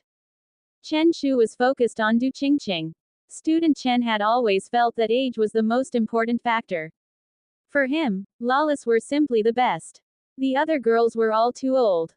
As for Yi Zissou, everyone agreed that she was Wang Zheng's property. Even though Wang Zheng did not contribute to the discussion, everyone else felt that there was definitely potential for a romance to blossom between the two. Admittedly, Wang Zheng did not even attempt to oppose the discussion's outcome. After all, the three were free to say whatever they liked. Besides, Wang Zheng distractedly thought that his current exercise-focused life was much more fulfilling. That being said, it was not that Wang Zheng had no opinion on the discussion. Wang Zheng simply thought it was unfeasible that someone like him could ever date a girl like Yi Zissou. After all, it was not as if an opportunity like that would ever come about. FCK. Wang Zheng felt slightly depressed from that realization. After extracting himself from the animated discussion, Wang Zheng forced himself to cheer up before leaving the dormitory to attend his daily classes. He was determined to focus on his studies, and as such, he had allocated ample time for courses in the physics and mecha curriculums. Reminding himself that Xiao Fei would crucify him if he missed any classes, he made sure to prioritize her lessons on his schedule. On the second day, everyone had settled into their respective departments. The teaching staff had started their syllabuses, and the students were getting used to the ever-increasing workload. It was said that this batch of first-year students at Aries College were unusually diligent, and few would skip their classes. In the math classroom, the atmosphere was strangely chilly. Class had officially started 30 minutes ago, but Professor Marcus was preoccupied with the scribbles on the blackboard. His students were all whispering amongst themselves. Could the answer actually be correct? Marcus suddenly turned around, his eyes sweeping across the classroom like a snake looking for its next victim. He slammed his palm on the blackboard and everyone jumped in their seats. Who wrote this? His expression looked as though it could devour someone. The students looked at one another in dismay. Even if they wanted to answer the question, they would not have written it on the blackboard. It was simply unfeasible to do so. Answers would have been passed to the professor privately instead of being displayed so brazenly in the classroom. Marcus suddenly realized that his expression was frightening his students, so he tried to ease them by letting out a smile. Who wrote this? I have been teaching mathematics at this college for 5 years, and my time here has led me to believe that this place is only full of pigs. But I admit that it was shallow of me to think so. No, this here is the work of a genius. It is my first time seeing such an answer. It is beautiful. No, it is extremely refined. Marcus had an expression of ecstasy on his face. Most people could only duplicate answers, but to formulate something original was a skill to be admired. And this mystery student had discovered a whole new path to solving this question. It was absolutely wonderful. In fact, reading this methodology helped Marcus take his understanding of equations to a whole new level. His students were still looking at one another in dismay. Everyone knew that Marcus was only teaching at Aries College because of Xiao Fei. Both of them were partners and rivals in academia. However, Marcus was extremely competitive, and if he were to find out that his department was beaten by another department, there would be hell to pay. At this point, a student raised his hand and stuttered, "I don't recognize him, but it was done by a student from another department. He wrote it." Marcus chuckled at the student and said, "That is impossible. This is an equation that is only taught to fourth-year students. If a mathematics department student could do it, he or she would be considered a genius.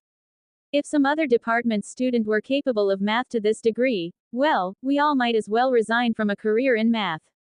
At this point, everyone was certain that Marcus was not just being sarcastic in his admiration for the mystery student's scribbles. This was because Marcus was known for being an extremely harsh critic. He had a reputation for viciously tearing apart a student's calculations and workings and making them regret pursuing a career in mathematics.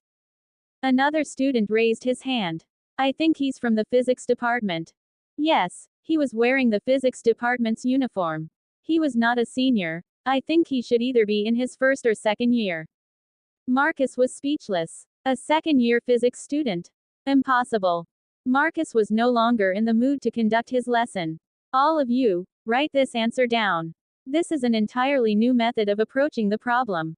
I don't expect any of you to recognize the significance of it, but such an answer is, at the very least, worthy of a prize in the Sol Federation." The math department was taken back. What the FCK? Surely he was exaggerating. Did Aries College really have such a genius? And he was not even a math student. It was absolutely outrageous. Marcus immediately rushed to Principal Ji Yute's office, and he anxiously explained himself. Ji Yute was flabbergasted. "Professor Marcus, your requests have always been taken seriously by the school. Could you tell us more about this student? Who is he and what department is he from?" Marcus stared blankly at the principal. "I don't know. I only know that he is from the physics department and is either in his first or second year." Ji Yute was speechless and could only let out a bitter smile. "That description is honestly quite vague. There are many students in year 1 and year 2. It might take some time, however, you do not need to worry. I will wholeheartedly search for him. After all, discovering a student's hidden talent is always a good thing." Marcus could finally relax. "Okay, please expedite this search. I will pass on his mathematical proof to the Sol Federation's Mathematical Society for their inspection. I honestly believe that winning a prize with this mystery student's work is not out of the question. It is that impressive." Ji Yute was shocked. "Of course it is. I would not rush down to the principal's office just to report some substandard piece of work. Do you think I am that free? Marcus glared at Ji Yute. Ji Yute was helpless. This year was a particularly troublesome year for him because he was focused on nurturing a group of particularly talented students. Students usually approached the first week of classes with enthusiasm and gusto, but once the weekend arrived, everyone wanted to relax.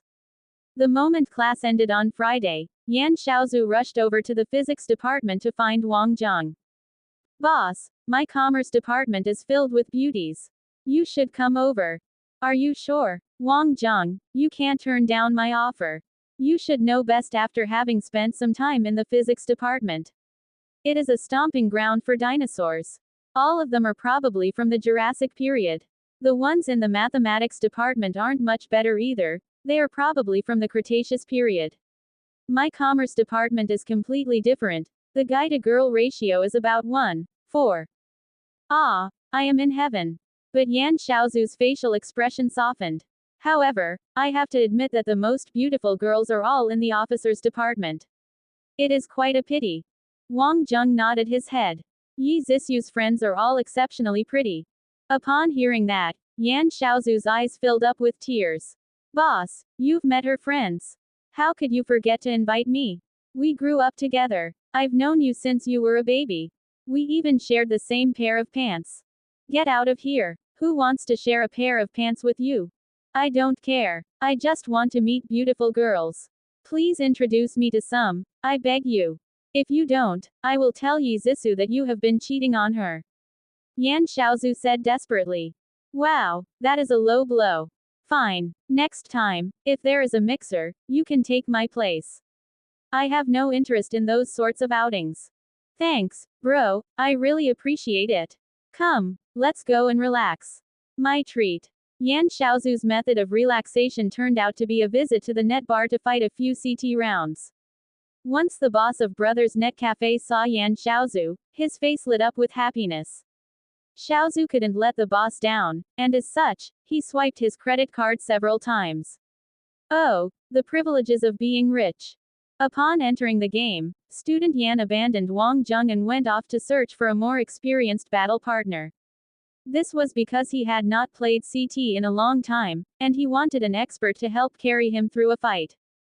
When Wang Zheng entered CT, he received a notification from CT's Asia region team, requesting for him to participate in a battle. However, Wang Zheng was not sure if the pre-arranged fight was still valid, as it had been a long time since he had logged onto court. He quickly replied to the mail, confirming his availability to participate in a match. But to his surprise, the moment he sent his confirmation, the CT Asian region team immediately fired back a response. At their office, the CT Asian region team was suddenly filled with activity. Office workers were rushing about trying to set up a match on short notice. In fact, Solon himself was personally handling certain matters. He had already found the perfect opponent for Skeleton. This was not a random battle, it was a pre-arranged fight. The system released an announcement. 1 vs 1 battle. Skeleton vs Wild King. All of a sudden, the normally silent player base erupted into excitement. Such a high-profile match was completely unexpected. The players were surprised as there weren't any marketing campaigns advertising this event. The players were all too curious to find out more details about the match. Who was this Wild King? What rank was he? Was he the one to challenge Skeleton? Wild King turned out to be the American region's No.1 scout for 3 consecutive months. It was said that he was an expert in using the Moon Army's high-level mech, the Light Cavalry Type D. Wild King was also known for his strength and sharp senses. He had a reputation for being the American region's most passionate and cocky B***starred, but he clearly had the skills to back it up. Wild King was also a diamond-ranked expert. What sort of style would he use? Was he going to use his light cavalry mech? It was expected that Wild King would not take advantage of his enemy. As a diamond-level player, Wild King would be an expert in any mech. Furthermore, Wild King was known to be a scout, and as such, he was an all-rounder and well-suited for any style. But why was the popular Wild King so willing to fight? A diamond-ranked player fighting a low-ranking player was a rare occasion indeed. When the battle was announced, everyone's interest was piqued. Not only did the server announcement attract the attention of players in the beginner arena, it also attracted those in the expert arena. Solon was extremely calm. This was what he was looking for, a highly prestigious fight with lots of publicity. It would allow him to charge high viewing fees. War God no. 1 vs War God no. 1 Who was the stronger War God? Solon felt that the battle could go either way. Both Skeleton and Wild King had an equal chance of winning.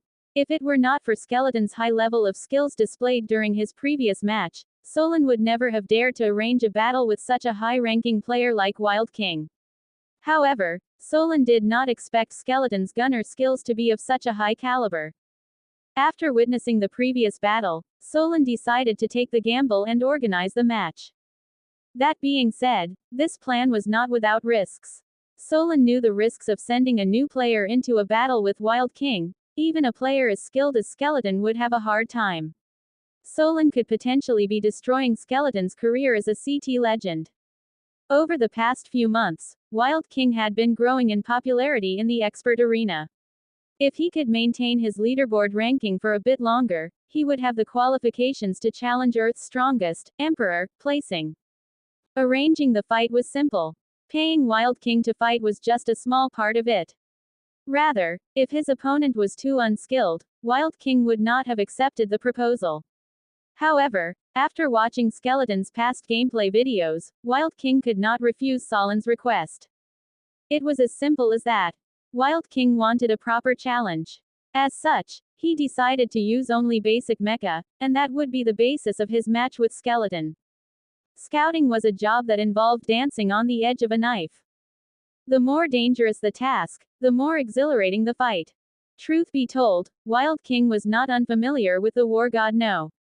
1. It was a mech that he had used for several years. While there were numerous other better, stronger mecha, Wild King believed that using the War God No. 1 would refine his precision for controlling a mech. However, he did not use the War God No. 1 in the beginner's arena. Rather, he challenged himself by fighting bronze-ranked players. Wild King's achievements were truly quite glorious, but once his identity was discovered, he ceased all usage of the War God No. 1.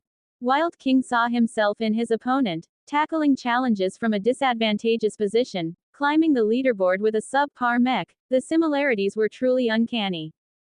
Perhaps this Skeleton player was also using the War God No. 1 as a method of training himself. As such, Wild King relished the thought of beating such a confident B***starred. Sitting in the cockpit, Wild King could feel the adrenaline coursing through him. This was it, he thought to himself. The thrill of the hunt. Pilots who were able to proficiently control scouting mecha were generally very well-rounded. They could typically fill multiple roles in a team roster. Notably, Wild King was also the European region's most outstanding new player, and he was undeniably talented even among the diamond ranks. This battle was going to be interesting. A battle between two War God No. 1s. It could be said that expert scout pilots would master the War God No. 1 before moving on to other mecha. For Wild King, sitting in the War God No. 1's virtual cockpit was like riding a bicycle. He felt completely at ease. Battleground selection. Map. Big Dipper Western Wilderness. The arena was based in the wilderness biome, and it was typically suited to direct 1v1 duels. Due to the direct confrontation of players on the map, the winner would have to succeed based purely on skill. There would be no tricks or gimmicks for players to take advantage of. Wild King War God No. 1's armament. Random. Skeleton War God No. 1's armament, laser rifle. Perhaps it was due to Wang Zheng's recent shooting lesson, but lately he had been leaning towards ranged combat. Wang Zheng felt extremely comfortable with the laser rifle. Wild King, on the other hand, received the alloy blade knife. What kind of situation was this? Every spectator was shocked. In the Big Dipper Wilderness map, having a mere alloy blade knife was considered suicide. With Skeleton's gun skills, Wild King was as good as defeated. The two mecha entered the northwestern part of the wilderness. When looking out over the endless plains, one could feel an electricity in the air. The atmosphere was tense. Wild King spun the alloy blade knife in the palm of his hand, and he smiled to himself. His luck wasn't bad. He got to challenge a laser rifle user with a simple alloy blade knife. He was truly at a disadvantage, and he loved the thrill of it. Meanwhile, the chat box was filled with excited viewers spamming their support for Skeleton. Skeleton was the representative of the beginner arena. Furthermore, most of the spectators regarded Wild King as being too arrogant. Picking a random weapon and acting so pretentiously, Skeleton would knock him down a peg or two and teach him to not look down on other players. However, Skeleton made a move which caused the entire chat box to fall silent. The War God number 1 unequipped his laser rifle. FCK, what kind of battle was this? For Wild King, this action surprised him too. He was the most popular and skilled scout in the American region. This action was too much. Wild King grew even more ecstatic, opting for a full-on brawl and abandoning his ranged advantage.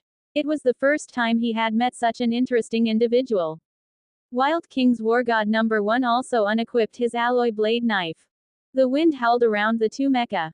In the blink of an eye, the two War God number 1s charged at each other. Good morning, everyone. Most people should be quite up to date with the circumstances behind this battle. I am Young Deer, the young deer who likes to drink milk. I am here to shed some light on the backgrounds of these two high-profile players. Wild King's true identity is Apollo College's Mecha Department's first-year student.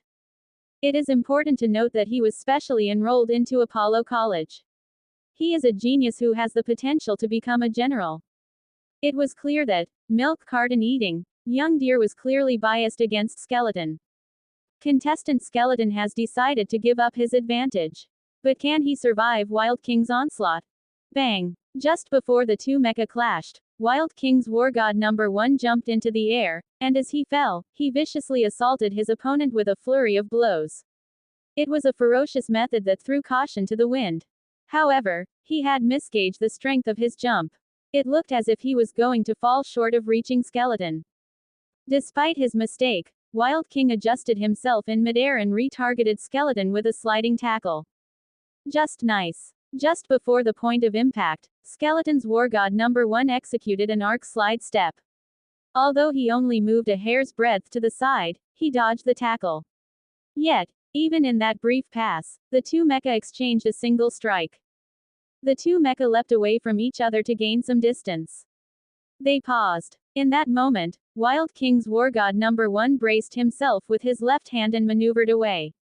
The War God number 1 agilely stood up. Pung! His engine erupted, propelling Wild King forward at a breakneck speed.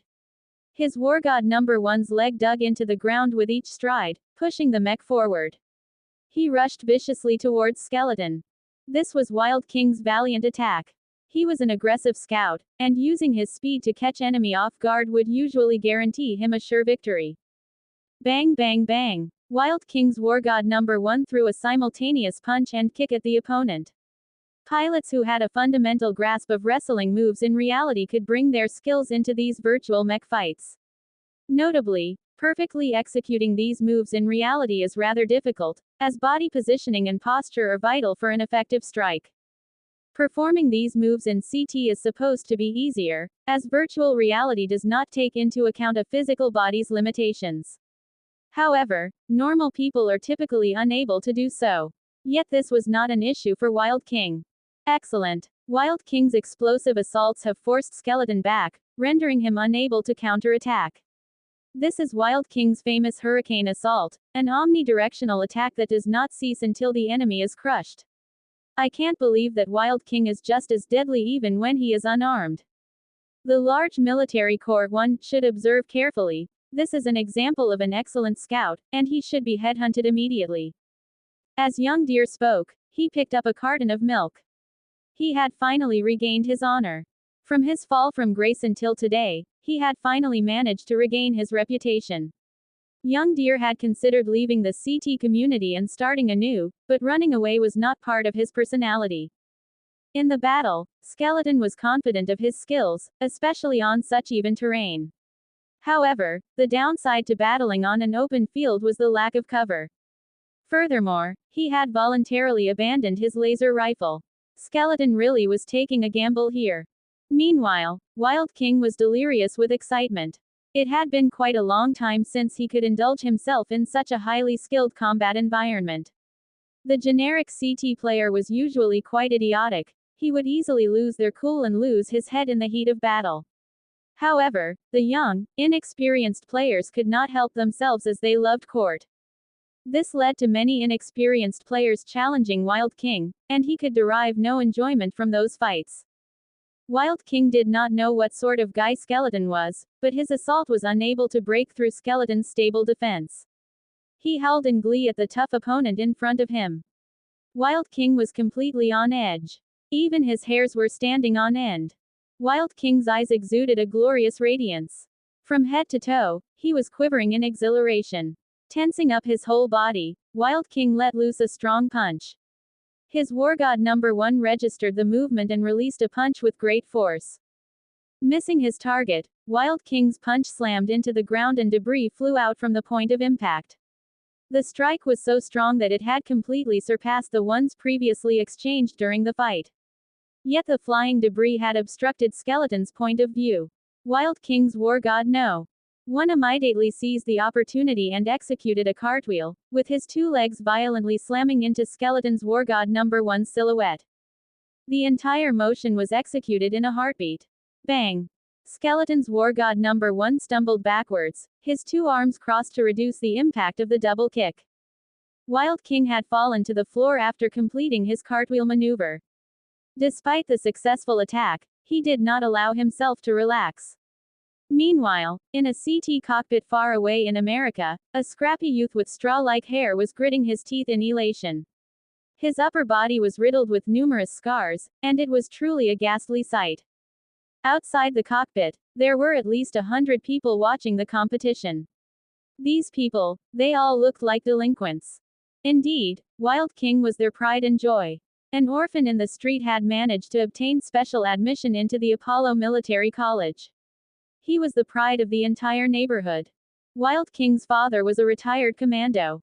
When he was young, his father had taught him many close combat techniques. This led to him having an unparalleled combat prowess. In truth, Wild King was undefeated in his neighborhood. His battle experience was immense, and he was particularly adept at close combat. In the midst of battle, Wild King's war god number 1 rushed forward and furiously kneed Skeleton in the frame. A second after the collision, he followed up with a high kick to the head. A creak could be heard from his war god No. 1. His moves were truly quite extreme, and they pushed his mech's capabilities to the limits. Where weapons were concerned, Wild King possessed a natural affinity for armed combat. Regardless of winter weaponry or mecha suits, Wild King fought as if these tools were an extension of his body. The military college had classified him as a genius, but he did not care, he just loved to battle. Bang! Skeleton's war god number 1 could only dodge. However, he was too slow, so the incoming high kick obliterated his right arm, causing him to stagger backwards by almost 10 meters. The surrounding viewers and the chat box immediately quieted down. This hurricane assault was just too much, even for one as skilled as Skeleton. There wasn't any room to take a breather. The loss of his right arm put Skeleton at a severe disadvantage. This was one of the weaknesses of the war god number 1 mech. Losing a limb would greatly decrease the mech's combat abilities and mobility in navigating the field. Meanwhile, the web cafe hosting Wild King's CT pod immediately erupted into cheers. Being able to devastate an opponent without weapons was much more exciting than simply using guns. Wild King's smile grew cold. There were very few opponents who could allow him to fight like this.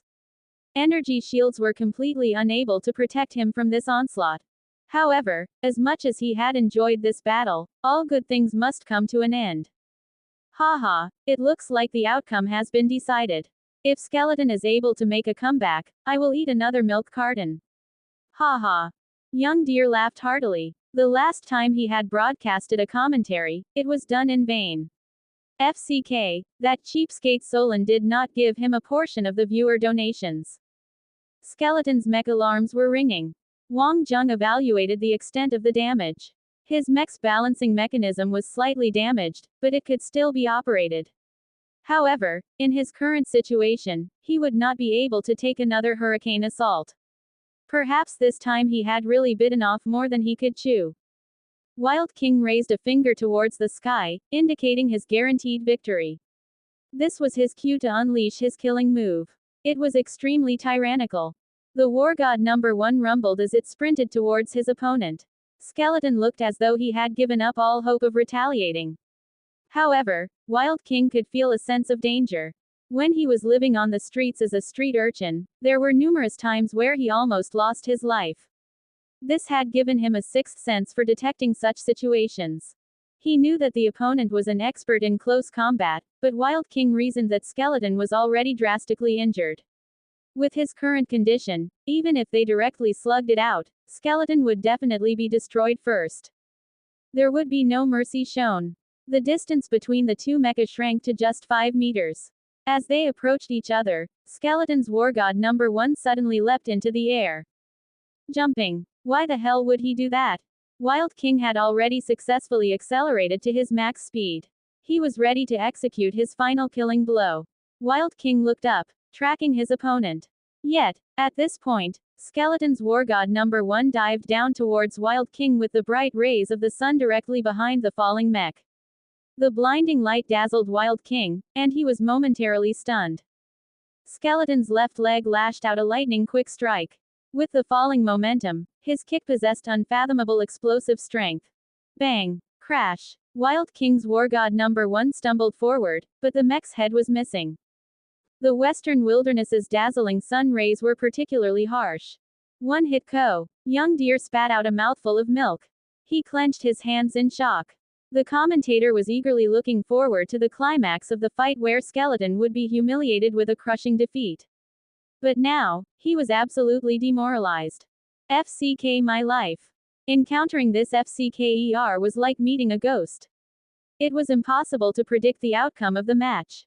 Every member in the audience had been on the edge of their seats, watching the final clash with bated breaths. Upon Skeleton's victory, they screamed out in joy from the bottom of their hearts. The ones watching the livestream were already dancing in joy. This was an unexpected result. Young Deer stared blankly. At this point, his heart felt as cold as the autumn wind. He suddenly realized that his broadcasting studio helpers were all staring at him. Young Deer felt like he wanted to die from the embarrassment. And then he realized that he had to eat that carton of milk. The last time he did it, he had diarrhea for 3 days. Exclamation mark. He gritted his teeth and stamped his feet in frustration. As he did so, he began to tear the carton into small pieces. His broadcast was not over, and he had a job to do. He started putting pieces of cardboard in his mouth. But Young Deer vowed that he would witness Skeleton's defeat. In this world, there was no one who was invincible. As he chewed, Young Deer could not help but let out a sob. He crammed piece after piece into his throat. FCK, next time he should drink from a smaller milk carton. The killcam footage slowly replayed the last killing blow frame by frame. It was difficult to explain what people were feeling. It was a mixture of elation and satisfaction. This feeling rushed forth and bubbled up in everyone's thoughts. The blow-by-blow killcam footage was analyzed by the Skeleton Core original creator, ID Extremely Handsome. Under Wild King's vicious onslaught, Skeleton's war god number 1 had never actually lost his balance. That explosive kick would not have hit. On the video, a small rock was circled in red. When he was retreating through the foliage, Skeleton had stumbled over a small rock, and this had hindered his dodging movement. Yet, in such a situation, Skeleton had coolly sacrificed his arm, as that was the best possible option to take. Extremely Handsome had said that this was a textbook example of a perfect reaction to a disadvantageous position. Similarly, during the final strike, when facing the unexpected dazzling sun rays, Wild King seemed to have lost his focus. His forward rush had actually lost him the match. The momentum from the rush coupled with Skeleton using his foot like a knife blade had caused the dramatic decapitation of Wild King's mech. The highlight of the battle was when Skeleton's war god number 1 rose up into the air before his descent towards Wild King. Everyone could see that he was extremely calm. It was not a frantic or a desperate maneuver, rather, it was calculated and intended. This was what shocked the audience the most. Skeleton had been in complete control the whole time. Skeleton's level of calmness was clearly derived from experiencing numerous close encounters with death. As they watched the replay over and over, an indescribable feeling grew in each and every audience member. This indescribable feeling was called respect.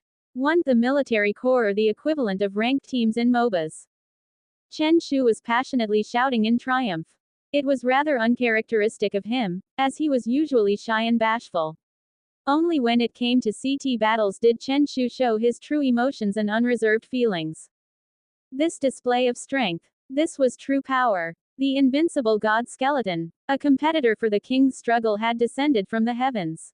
It was said that at least half of the spectators viewing the fight were watching without any expectations or biases. However, after watching the final strike, these spectators were in awe of Skeleton's prowess. Skeleton's sheer skill had won them over. Back at the CT Asian region office, the employees were all celebrating. "Boss, we're on fire. This time we really did it. This will raise his rank to the top 10 on the leaderboard. Boss, do you think that Skeleton is a retired ace pilot? His actions were so blindingly fast that I could not keep track of him at all. He was too calm during the battle. In fact, it seemed almost too easy for him. It felt like he was simply toying with Wild King." Solon could not answer any of his employees' questions. He really did not know anything about Skeleton. In fact, he wasn't even clear as to what Skeleton actually wanted. Fame. With such skill, Skeleton definitely wasn't an ordinary person. Acquiring fame would be all too easy for such an individual. Money. This player didn't seem to be interested in money. Furthermore, such an individual wouldn't need to rely on gaming methods to earn money. It has to be said that Skeleton's fanbase was starting to form legends around him. In truth, what our dear student Wang really wanted was a greater share of the ticket earnings. Wang Zheng also discovered that this battle had taught him something important. Despite all his combat experience and skills, he was still deeply flawed. He had almost tripped over a rock. Wang Zheng berated himself for his poor map awareness. What if there was a sniper hiding nearby? Thankfully, there was only one opponent this time, otherwise, he would have definitely lost the match. Wang Zheng still had so much to learn. As he left his CT pod, he heard a large crowd screaming nonsensically. Why was it so noisy outside? Was there a fire? After Wang Zheng left the private room, he noticed a large group of people standing in the netcafe's lobby. Everyone was preoccupied watching something on the communal screen. What in the world was so entertaining? This looked familiar. Boss, come quick. You have got to see this. FCK, this guy just blows my mind. He uses a war god number 1, a basic mech, and yet he is still invincible. His kick is basically a god-killing technique. This gameplay footage has convinced me to join the Skeleton Corps. Flecks of saliva flew out of Yan Xiaozu's mouth as he spoke. He had already memorized the Skeleton Corps members' IDs. Such was his conviction of joining the Corps. After the video analysis had concluded, an advertisement flashed across the screen. It read, "The Skeleton Corps welcomes you. Regardless of your profession or rank in society, everyone is invited to join. Don't live your life as a gutless weakling. Be reborn in blood and live forever." Student Yan had a crazed look in his eye. He had really entered the Skeleton Corps. In addition, he was even placed in a high-ranking position. It seemed like the Skeleton Corps was a good fit for him. The Skeleton Corps was considered to be a different type of guild, relative to the ones usually found in court. A corps was generally filled with like-minded individuals sharing the same goals. They were usually formed when such people crossed paths with one another, and they collectively banded together to pursue their goals. However, most corps would take preventative measures and filter out the lesser skilled players. The most basic requirement to enter a corps was to have a high level of skill and win rate. Yet no corps was more rowdy or enthusiastic than the Skeleton Corps. This was because their motto was to engage in blood and battle. Winning was battling. Losing was also battling. What was important was knowing what you truly wanted from battle. For the Skeleton Corps, it was the thrill of the fight. Wang Zheng's previous battles had already been catalogued and edited for public viewing. Unfortunately, as his first battle was too long ago, that particular video had already been deleted from the system and could not be retrieved. Nevertheless, the battles that were recorded were sufficient. They stood as a testament to his skill. As his opponents got progressively stronger, using a war god number 1 to crush them only led to tougher opponents purposefully seeking him out. It was only a matter of time before Wang Zheng would have the opportunity to face elite mecha. When such an opportunity arose, would the legend prevail? No one could say for certain, but there was hope in each and every person's heart. That was too sweet. FCK. BTCH. That was just completely spectacular. Oppress these assholes. Ranks are meaningless. Student Xiaozu was pissed at his own abilities. He had been completely wrecked by his opponents in the previous round, which caused him to fail the bronze rank promotion match. Yan Xiaozu needed to re-accumulate points again. Boss, I want to learn new skills. I am going to go and re-watch Skeleton's video analysis. He angrily stormed off. Wang Zheng stared at his obsessed friend. He didn't know if he should reveal his secret. With Yan Xiaozu's big mouth, if he were to spread the news, Wang Zheng's peaceful life would be gone. Back at the dormitory, Wang Zheng realized that he had 3 other idiots to deal with. His roommates turned to face him with petrified faces. Skeleton had only won 1 battle. Was there really a need to be like this? His roommates normally had shy and reserved personalities, but their reactions to Skeleton's video was way too extreme. What happened to you 3? Wang Zheng inquired. The 3 of them looked at each other in dismay. Their expressions were a mix of excitement and disbelief. Yao Island looked blankly at Wang Zheng. With a soft voice, he uttered, "Yes." At this point, Wang Zheng felt like grabbing him and throwing him out the window. How would I know? Are you guys obsessing over Skeleton again? Is this about his recent battle? Hee, Brother Zheng, you have guessed right. Well, sort of. God Skeleton has indeed completely devastated his opponent, but that is not the most important thing. Then is this about the Skeleton Corps? I'm guessing there was a huge number of people interested in joining, especially after seeing Skeleton battle. How many new members did the Corps receive? Wang Zheng, you are Dormitory 07's official leader, use your imagination. Yao Island, stop messing around, Zhang Shan said. Even I wouldn't be able to guess such a random fact. I'm still having a hard time convincing myself that this is real. Zhang Shan did not seem like his usual self. Wang Zheng shrugged his shoulders. He couldn't be bothered with these 3 idiots who were keeping him in suspense. Wang Zheng, have you heard of Nature's Echoes before? Yes, I've heard of them. Their songs aren't that bad. They're very catchy. What the FCK do you mean by, they're very catchy? You are too picky with your music. Nature's Echoes songs are worthy of the heavens. They are sung by our goddess, Lin Weiyan. Chen Shu exclaimed. He was beginning to exhibit signs of insanity.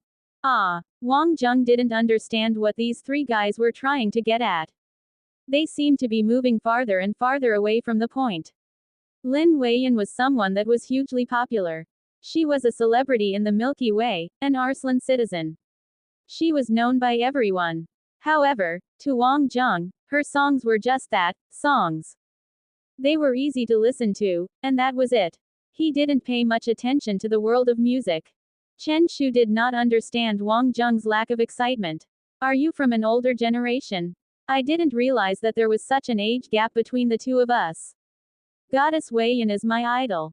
If I could just meet her once in this lifetime, I could die happy. It is my dream to meet her.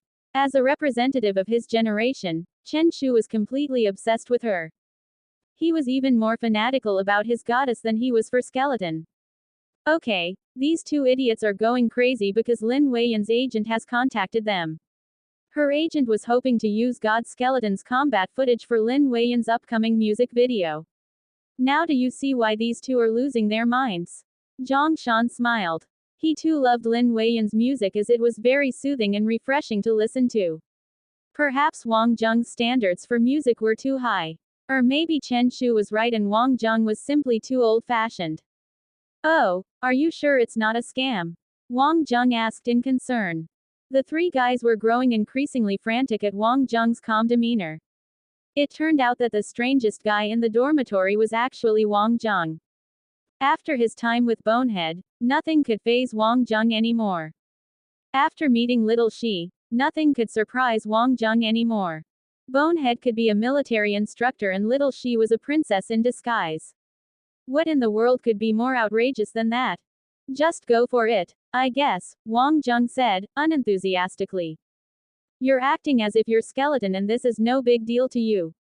FCK. Although we were the ones who created the skeleton core, we actually have no power to release skeleton's videos for commercial purposes.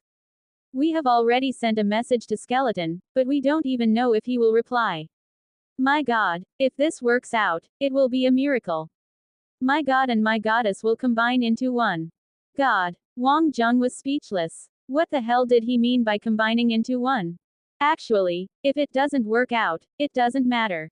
This is just a hobby for you guys anyway, right? Wang Jung shrugged his shoulders as he replied. Yao Island was exasperated with his friend. Brother Jung, you don't play CT. You wouldn't understand. You have never tasted defeated over and over again. But I have. It was so bad that I wanted to die.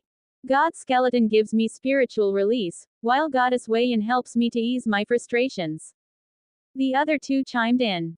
Wang Jung, it doesn't matter whether you agree to this or not. It is only right for us to support our brother. We too agree in this union between God Skeleton and Goddess Weiyan. It is the culmination of our hopes and dreams. Yao Island adjusted his spectacles.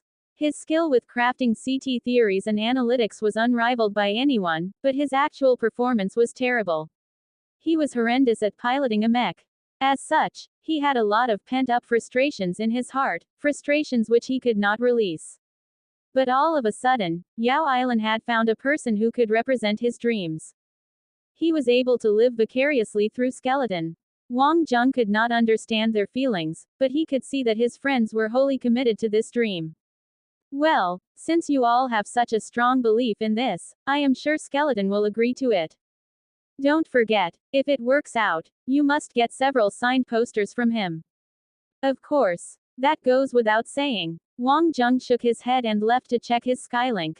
In his CT mailbox, he found Extremely Handsome's message asking for his approval. He replied his approval, as it did not make a difference to him either way. The moment he replied, Chen Shu, who happened to be sitting just beside him, immediately shot up and screamed, "Success! Success! It's a miracle!" His dance of joy made Chen Shu look like a little kid. Yao Island, who was standing at the side, was much more controlled. After he signs the promotional posters, make sure he includes an autograph of his picture. Although Lin Weiyan was not the #1 beauty in the Milky Way, to her fans, she was a goddess, perfect in every way. Her fans were innumerable. It was unknown as to why such a popular entity would suddenly take note of Skeleton's battle footage. Back in the CT Asian region office, Solon was taken by surprise at the collaboration between Lin Weiyan and Skeleton. Fortune had come so unexpectedly. He had spent a lot of time and effort promoting the battle, but this outcome was just spectacular. No one could have seen this coming. Solon almost had a heart attack from hearing the news of Lin Weiyan and Skeleton's upcoming music video. This was just too intense. A vast, wide world was opening its gates to him. Suddenly, a thought flashed across Solon's mind. Believe in Skeleton and you will be reborn. The constant windfall of good luck had wholly convinced him. Skeleton was a miracle worker. Meanwhile, Lin Weiyan's PR team had made an announcement through the government net. News of her collaboration with Skeleton was generally positive, but there were many who questioned the decision. For one, the Arslan Empire possessed numerous CT experts, yet the chosen player was from the distant planet Earth. And he wasn't even a high-ranking player.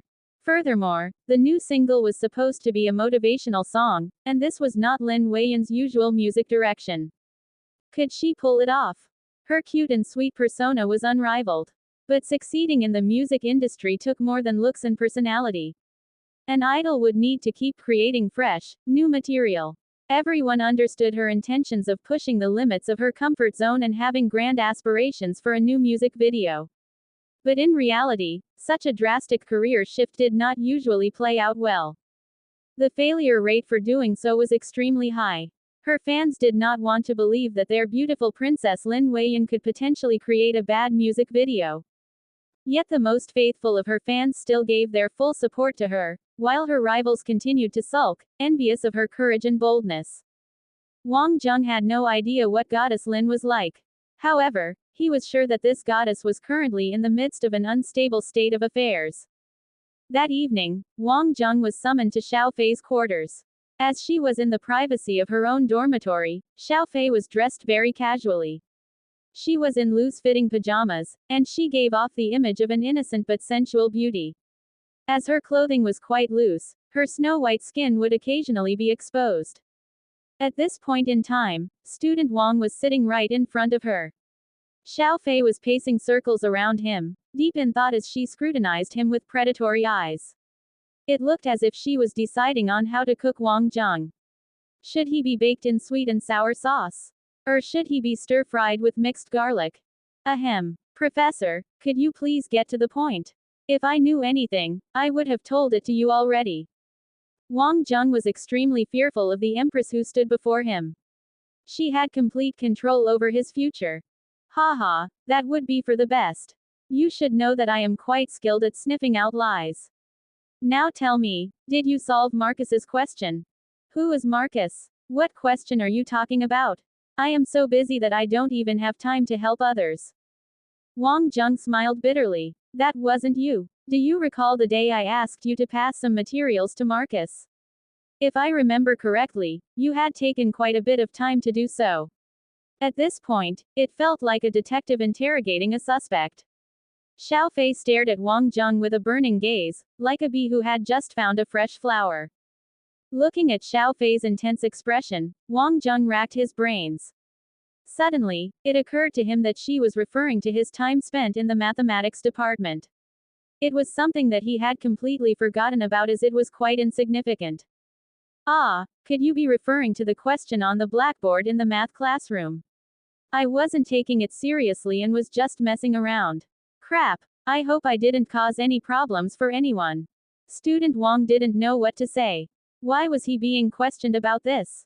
Answering some question on a blackboard honestly wasn't that big a deal.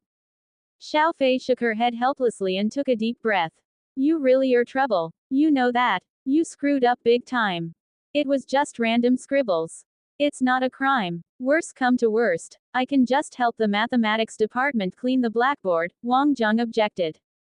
That's not the issue. The problem is that now Marcus wants to enroll you into his fourth-year math classes. Student Wang's frowned in annoyance, creasing his forehead with 3 dark lines. This was supposed to be a school, not some black market.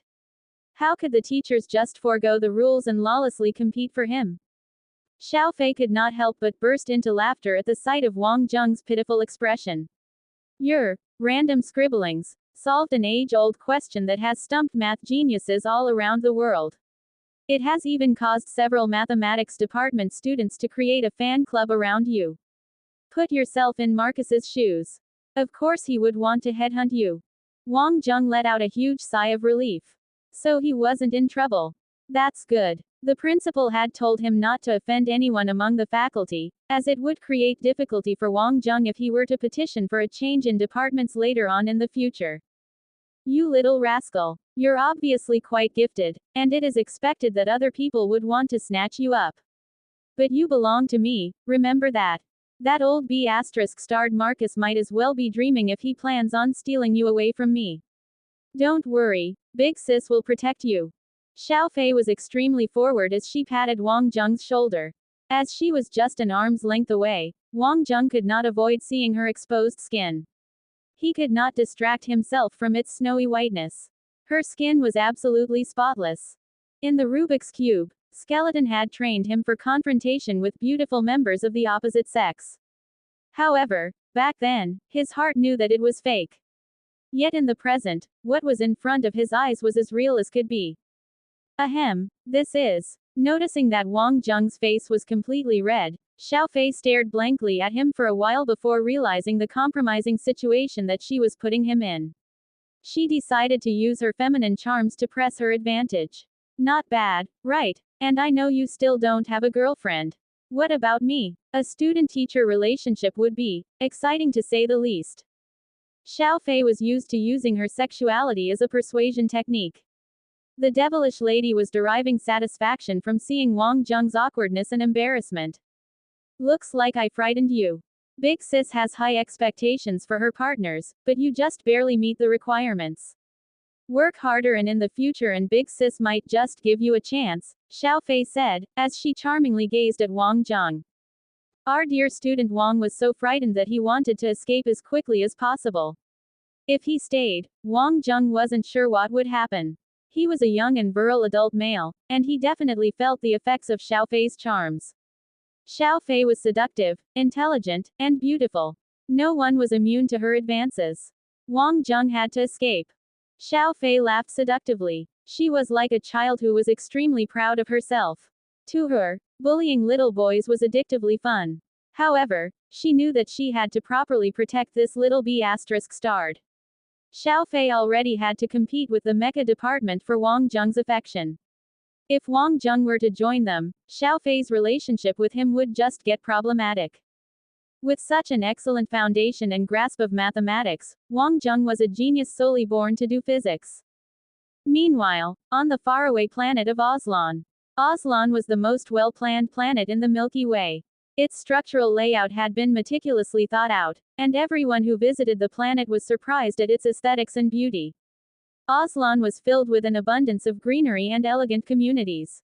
Surrounding the planet were 12 intelligent satellites which would periodically absorb sunlight to provide Ozlon with solar energy.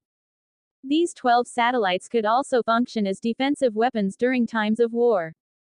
Located on the 36th floor of Aslan's famous Star Pagoda was the music recording studio for Lin Weiyan's Nature's Echoes. Your Highness, I do not understand the need for such a risk. There is absolutely no reason to do so. Indeed, it is as he said. We have the best team available. If you wanted to try a new style or take a new direction with your music videos, we would definitely be able to create something of much higher quality. A group of workers was currently surrounding a little girl. Despite the disparity in their ages, the little girl was clearly in charge of the room. She seemed to possess the atmosphere of a goddess. The girl with bared legs was currently dancing to the music, moving in accordance to the rhythm of the room. Right outside the window were Aslan's unique, ring-shaped butterfly mechanical constructs. They were automated flying machines tasked with keeping everything neat and tidy. I want to know about this CT player that she is obsessed with. One worker said. The girl absent-mindedly chewed on her lower lip.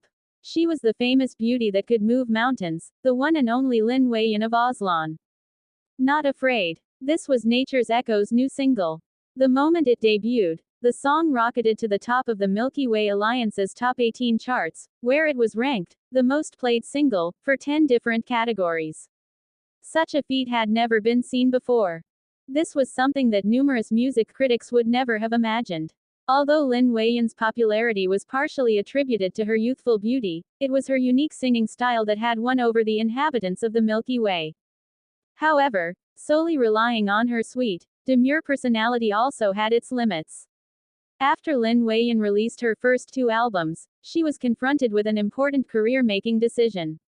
Critics all around the galaxy were highlighting the limits of her current genre choice. As such, she could either choose to change her direction, or she could remain as she was. This was a choice that Lin Weiyan had to make for herself. Of course, Lin Weiyan did not have to bother with such criticism. She did not have to change. However, after watching Skeleton's latest CT match, she was inspired to write a new song, a song that would make one's blood boil and instill courage among the people. To the average Ozlon individual, this was not a significant issue. But the response to her new single had completely exceeded Weiyan's expectations. She felt that this song was not too mediocre, but never would she have expected that this experiment would have turned into her best song yet. Not Afraid was the most played song among the top 10 charts, and it satisfied even the harshest of critics. They simply had nothing bad to say about the song. This was Weiyan's first singing and rapping single. It has to be said that many young people became absolutely infatuated with the song. Every radio station was playing it. Just listening to it a single time was enough to hook a person and fill them with extreme fervor. The music video was even more stunning. A montage of a lone war god #1 facing numerous battles. Regardless of the enemy, the lead player always triumphed, demonstrating unparalleled skill and a courageous aura in all of his fights. I'm not afraid to take a stand. Everybody, take my hand. We'll walk this road together, through the storm. Whatever weather, cold or warm. Just let you know that, you're not alone. If you feel that you've been down the same road. At this point in time, the MV showed Lin Weiyan in full military attire, pointing towards the sky. In the background, it showed the war god number 1 in a moment of desperation, cornered by its opponents and turning the whole match around by executing a pentakill with godly skill. Pentakill. The song escalated into a feverish climax. I will be what I set out to be, without a doubt, undoubtedly. In the MV, Weiyan and the war god number 1 took up the two sides of the screen. One after another, the opponents of the war god number 1 would appear and be coolly destroyed. Regardless of the enemy, we will definitely fight till the end. Rays of light beamed in all four directions. The war god number 1 would fight mech after mech, with the music intensifying in the background. And to the fans, I'll never let you down again, I'm back. As the music died down, the MV showed war god number 1 and Lin Weiyan standing together, both exuding radiant light. Back in the dormitory, Chen Shu and Yao Ailan were both dancing ecstatically, giddy with delirium. This was perfect. This song would be the Skeleton Corpse anthem. The song's influence was slowly spreading. Wang Zheng's battle videos became the most searched video in all of Asia. People from other regions were unaware that Skeleton was fighting a real battle, and they imagined that the whole gameplay footage to be staged. However, everyone in the Asian region knew it to be true and that Skeleton's abilities were the real deal. It was just that Nature's Echo's influence was too large, directly catapulting the music video to the top. Wang Zheng had also seen the MV. Needless to say, he was absolutely shocked. When Wang Zheng was still in middle school, he was a fan of Weiyan's gentle, soothing music. However, after experiencing the Rubik Cube's training, Wang Zheng's personality had experienced a drastic change. He no longer enjoyed listening to such gentle music. As a result, he had stopped listening to Nature's Echoes. Yet Not Afraid had fully encapsulated the feeling of his battles. He could never have imagined that Lin Weiyan was such a genius. The song resonated within him. Only Wang Zheng could truly understand that air of haughtiness and the drive to overcome adversity and attain his goals. The title of the song was the cherry on the icing, Not Afraid. It was akin to telling oneself that regardless of adversity, one had to keep on going. There was nothing in this world that was truly frightening. Zhang Shan was also dancing. No one knew that he had a gift for breakdancing. Unparalleled. This is FC King Awesome. This song is perfect. My Nature's Echoes wrote this song all on their own. Chen Shu said, like a proud parent boasting about his child. When did they become yours? I am Nature's Echoes #1 fan. I have been a member since the very beginning. I am a senior member. Chen Shu beamed. Yao Ailan adjusted his spectacles, haughtily pushing them up the bridge of his nose. You call yourself a fanboy? Your brother here has collected all of her albums and posters, including the Aslan Special Edition. Can you say the same? Bro, you are truly my blood brother. Can you let me see it? If you act accordingly, I will even let you listen, Yao Ailan said, with a smug face. He enjoyed the feeling of being worshipped. Wang Zheng, it looks like we're the only two rational people in this dormitory, Zhang Shan said. Although he liked her songs, he would not lower himself to their level of fanboy groveling and peacocking. It is quite nice to listen to, Wang Zheng said sincerely. He truly felt that the song resonated within him. It's incredible. The music video has boosted Skeleton Corpse popularity and increased the number of applicants. We have reached the maximum number of members for our corpse level. This is unacceptable, we need to upgrade it, exclaimed Chen Shu. We need to find an administrator. Ah, the administrators have already used Skeleton's gameplay footage for their promotional videos. They need to give us some compensation. Yao Ailan angrily slapped the table. The two of them started to bicker. Wang Zheng and Zhang Shan were speechless.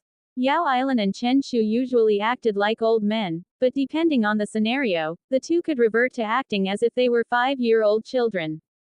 Oh, Zhang Shan, by the way, I have told the Professor Xiao Fei about your proposal, and she said that she would consider it, Wang Zheng said. He felt that being Xiao Fei's sole assistant was just too dangerous, and having Zhang Shan around would greatly reduce his anxiety. Also, Zhang Shan was truly a genius, and Wang Zheng wanted to help develop his friend's abilities. Thanks. I need to leave now, but don't mind me. You guys keep talking. Zhang Shan heavily clapped down on Wang Zheng's shoulder. As Wang Zheng's body was extremely well built, Zhang Shan was not afraid of hurting his friend. This B***** has had a windfall of good luck with the ladies. FCK, he is probably off to take advantage of young girls, Yao Island said with disdain. He styled himself as omniscient and was capable of anything. I have a friend who is currently in the skeleton corps. Could you help him increase his rank? He is also crazy about skeleton. Not a problem. Your friend sounds like a good guy. Yan Xiaozu's personality truly fit well with the other two. Sometime after school began, Wang Zheng's life began falling into a rhythm. Having attended the lessons once, he roughly knew what was demanded of Xiao Fei's and some of the mecha department's classes. Ever since he gained access to the MMA club's training room, Wang Zheng went there twice a day punctually. It was too convenient. Usually, Wang Zheng would use the gravity room in the early morning. Regular intensity training was definitely slower in producing results. However, with the gravity room, Wang Zheng was able to feel aches and soreness. It was empty in the morning as always. Wang Zheng turned up the gravity to 5 times intensity. After some warm-up lifts, Wang Zheng began his finger strength training, switching between fingers. Under this sort of pressure, results were certain. 100 reps for each finger, his entire body was soaked in no time. This sort of training was brutal, so Wang Zheng's food intake was also 3 times the average person's. The good thing was he had extra money now. Even Wang Zheng felt that he would collapse if he continued eating instant noodles with this training. While Wang Zheng was training hard in the gravity room, the door opened. Ever since Meng Tian lost to Wang Zheng, she also increased her training. She found it puzzling that she could not rely on her training to defeat Wang Zheng. Seeing that the gravity room's light was on, Meng Tian felt it strange. However, upon noticing that it was at 5 times intensity, she was absolutely shocked. This was no joke. Wang Zheng's training was showing better results as of late. Usually he would end at this time, but he felt like going for one more. Meng Tian was usually not here this early either. Meng Tian saw a sight she would never forget in her life. Wang Zheng, topless, with sweat dripping like rain, inverted and doing one-handed push-ups. He switched hands every 50 reps. What kind of strength was this? Meng Tian had always felt that she stood a chance in the previous fight, but she never once thought that he had not even been serious about it. This sort of strength was rare even in the military. Wang Zheng sensed that there was someone and stopped. Seeing Meng Tian outside stunned, he smiled, picked up his towel, and walked out. Do you want to use it? Meng Tian shook her head in a daze. It was hard to believe that Meng Tian, the icy, beautiful queen, had this state of confusion.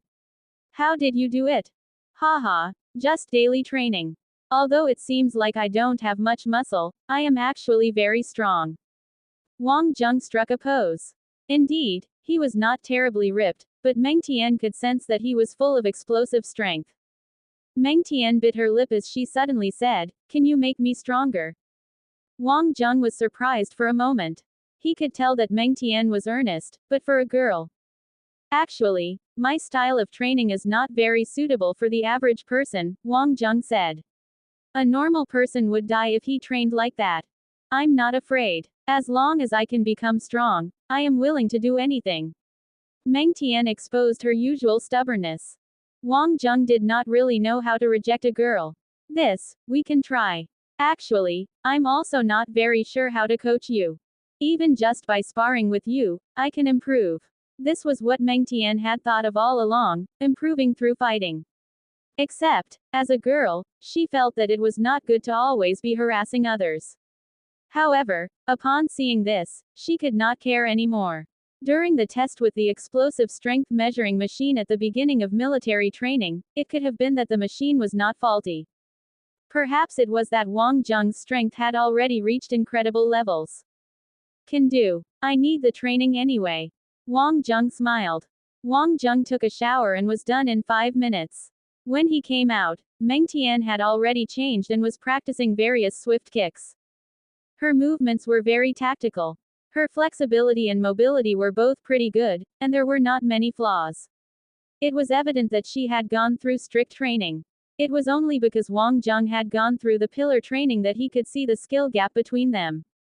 Her footwork was very orthodox and had little change, while the pillar training was endlessly varied.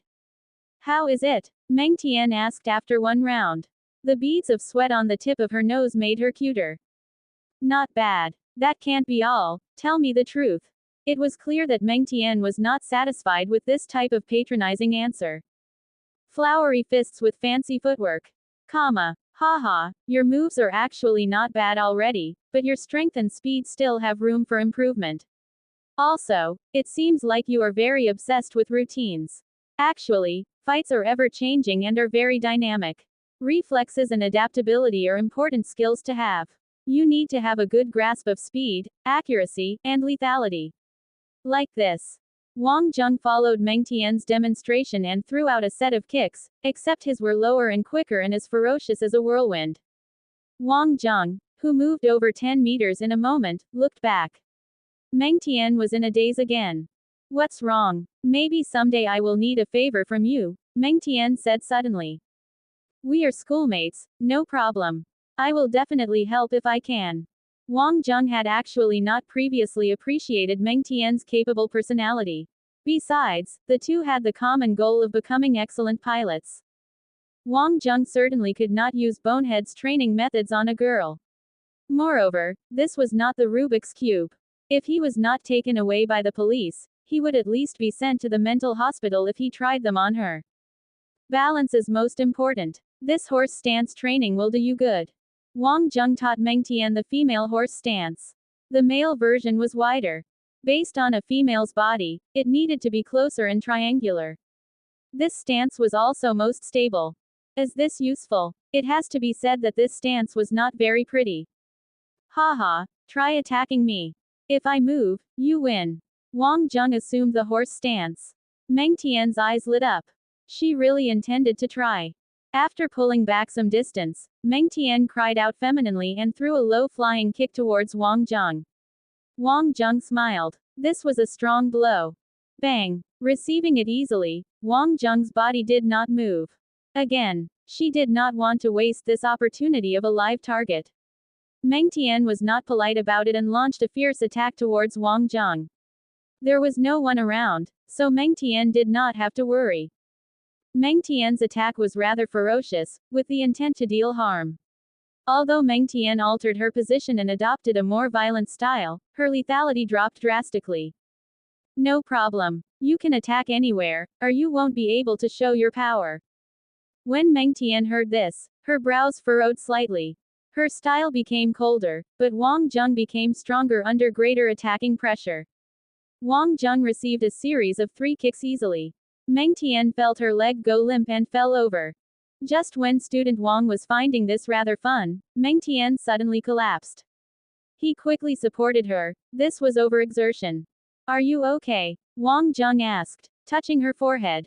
I'm letting you try. No need to try so hard. We have no deep hatred. Wang Jung teased. She was okay, just a little faint. Meng Tian's face turned red. You are really great. I might have to always trouble you from now on. We are schoolmates, no problem. Besides, it is my honor to be of service to a beauty.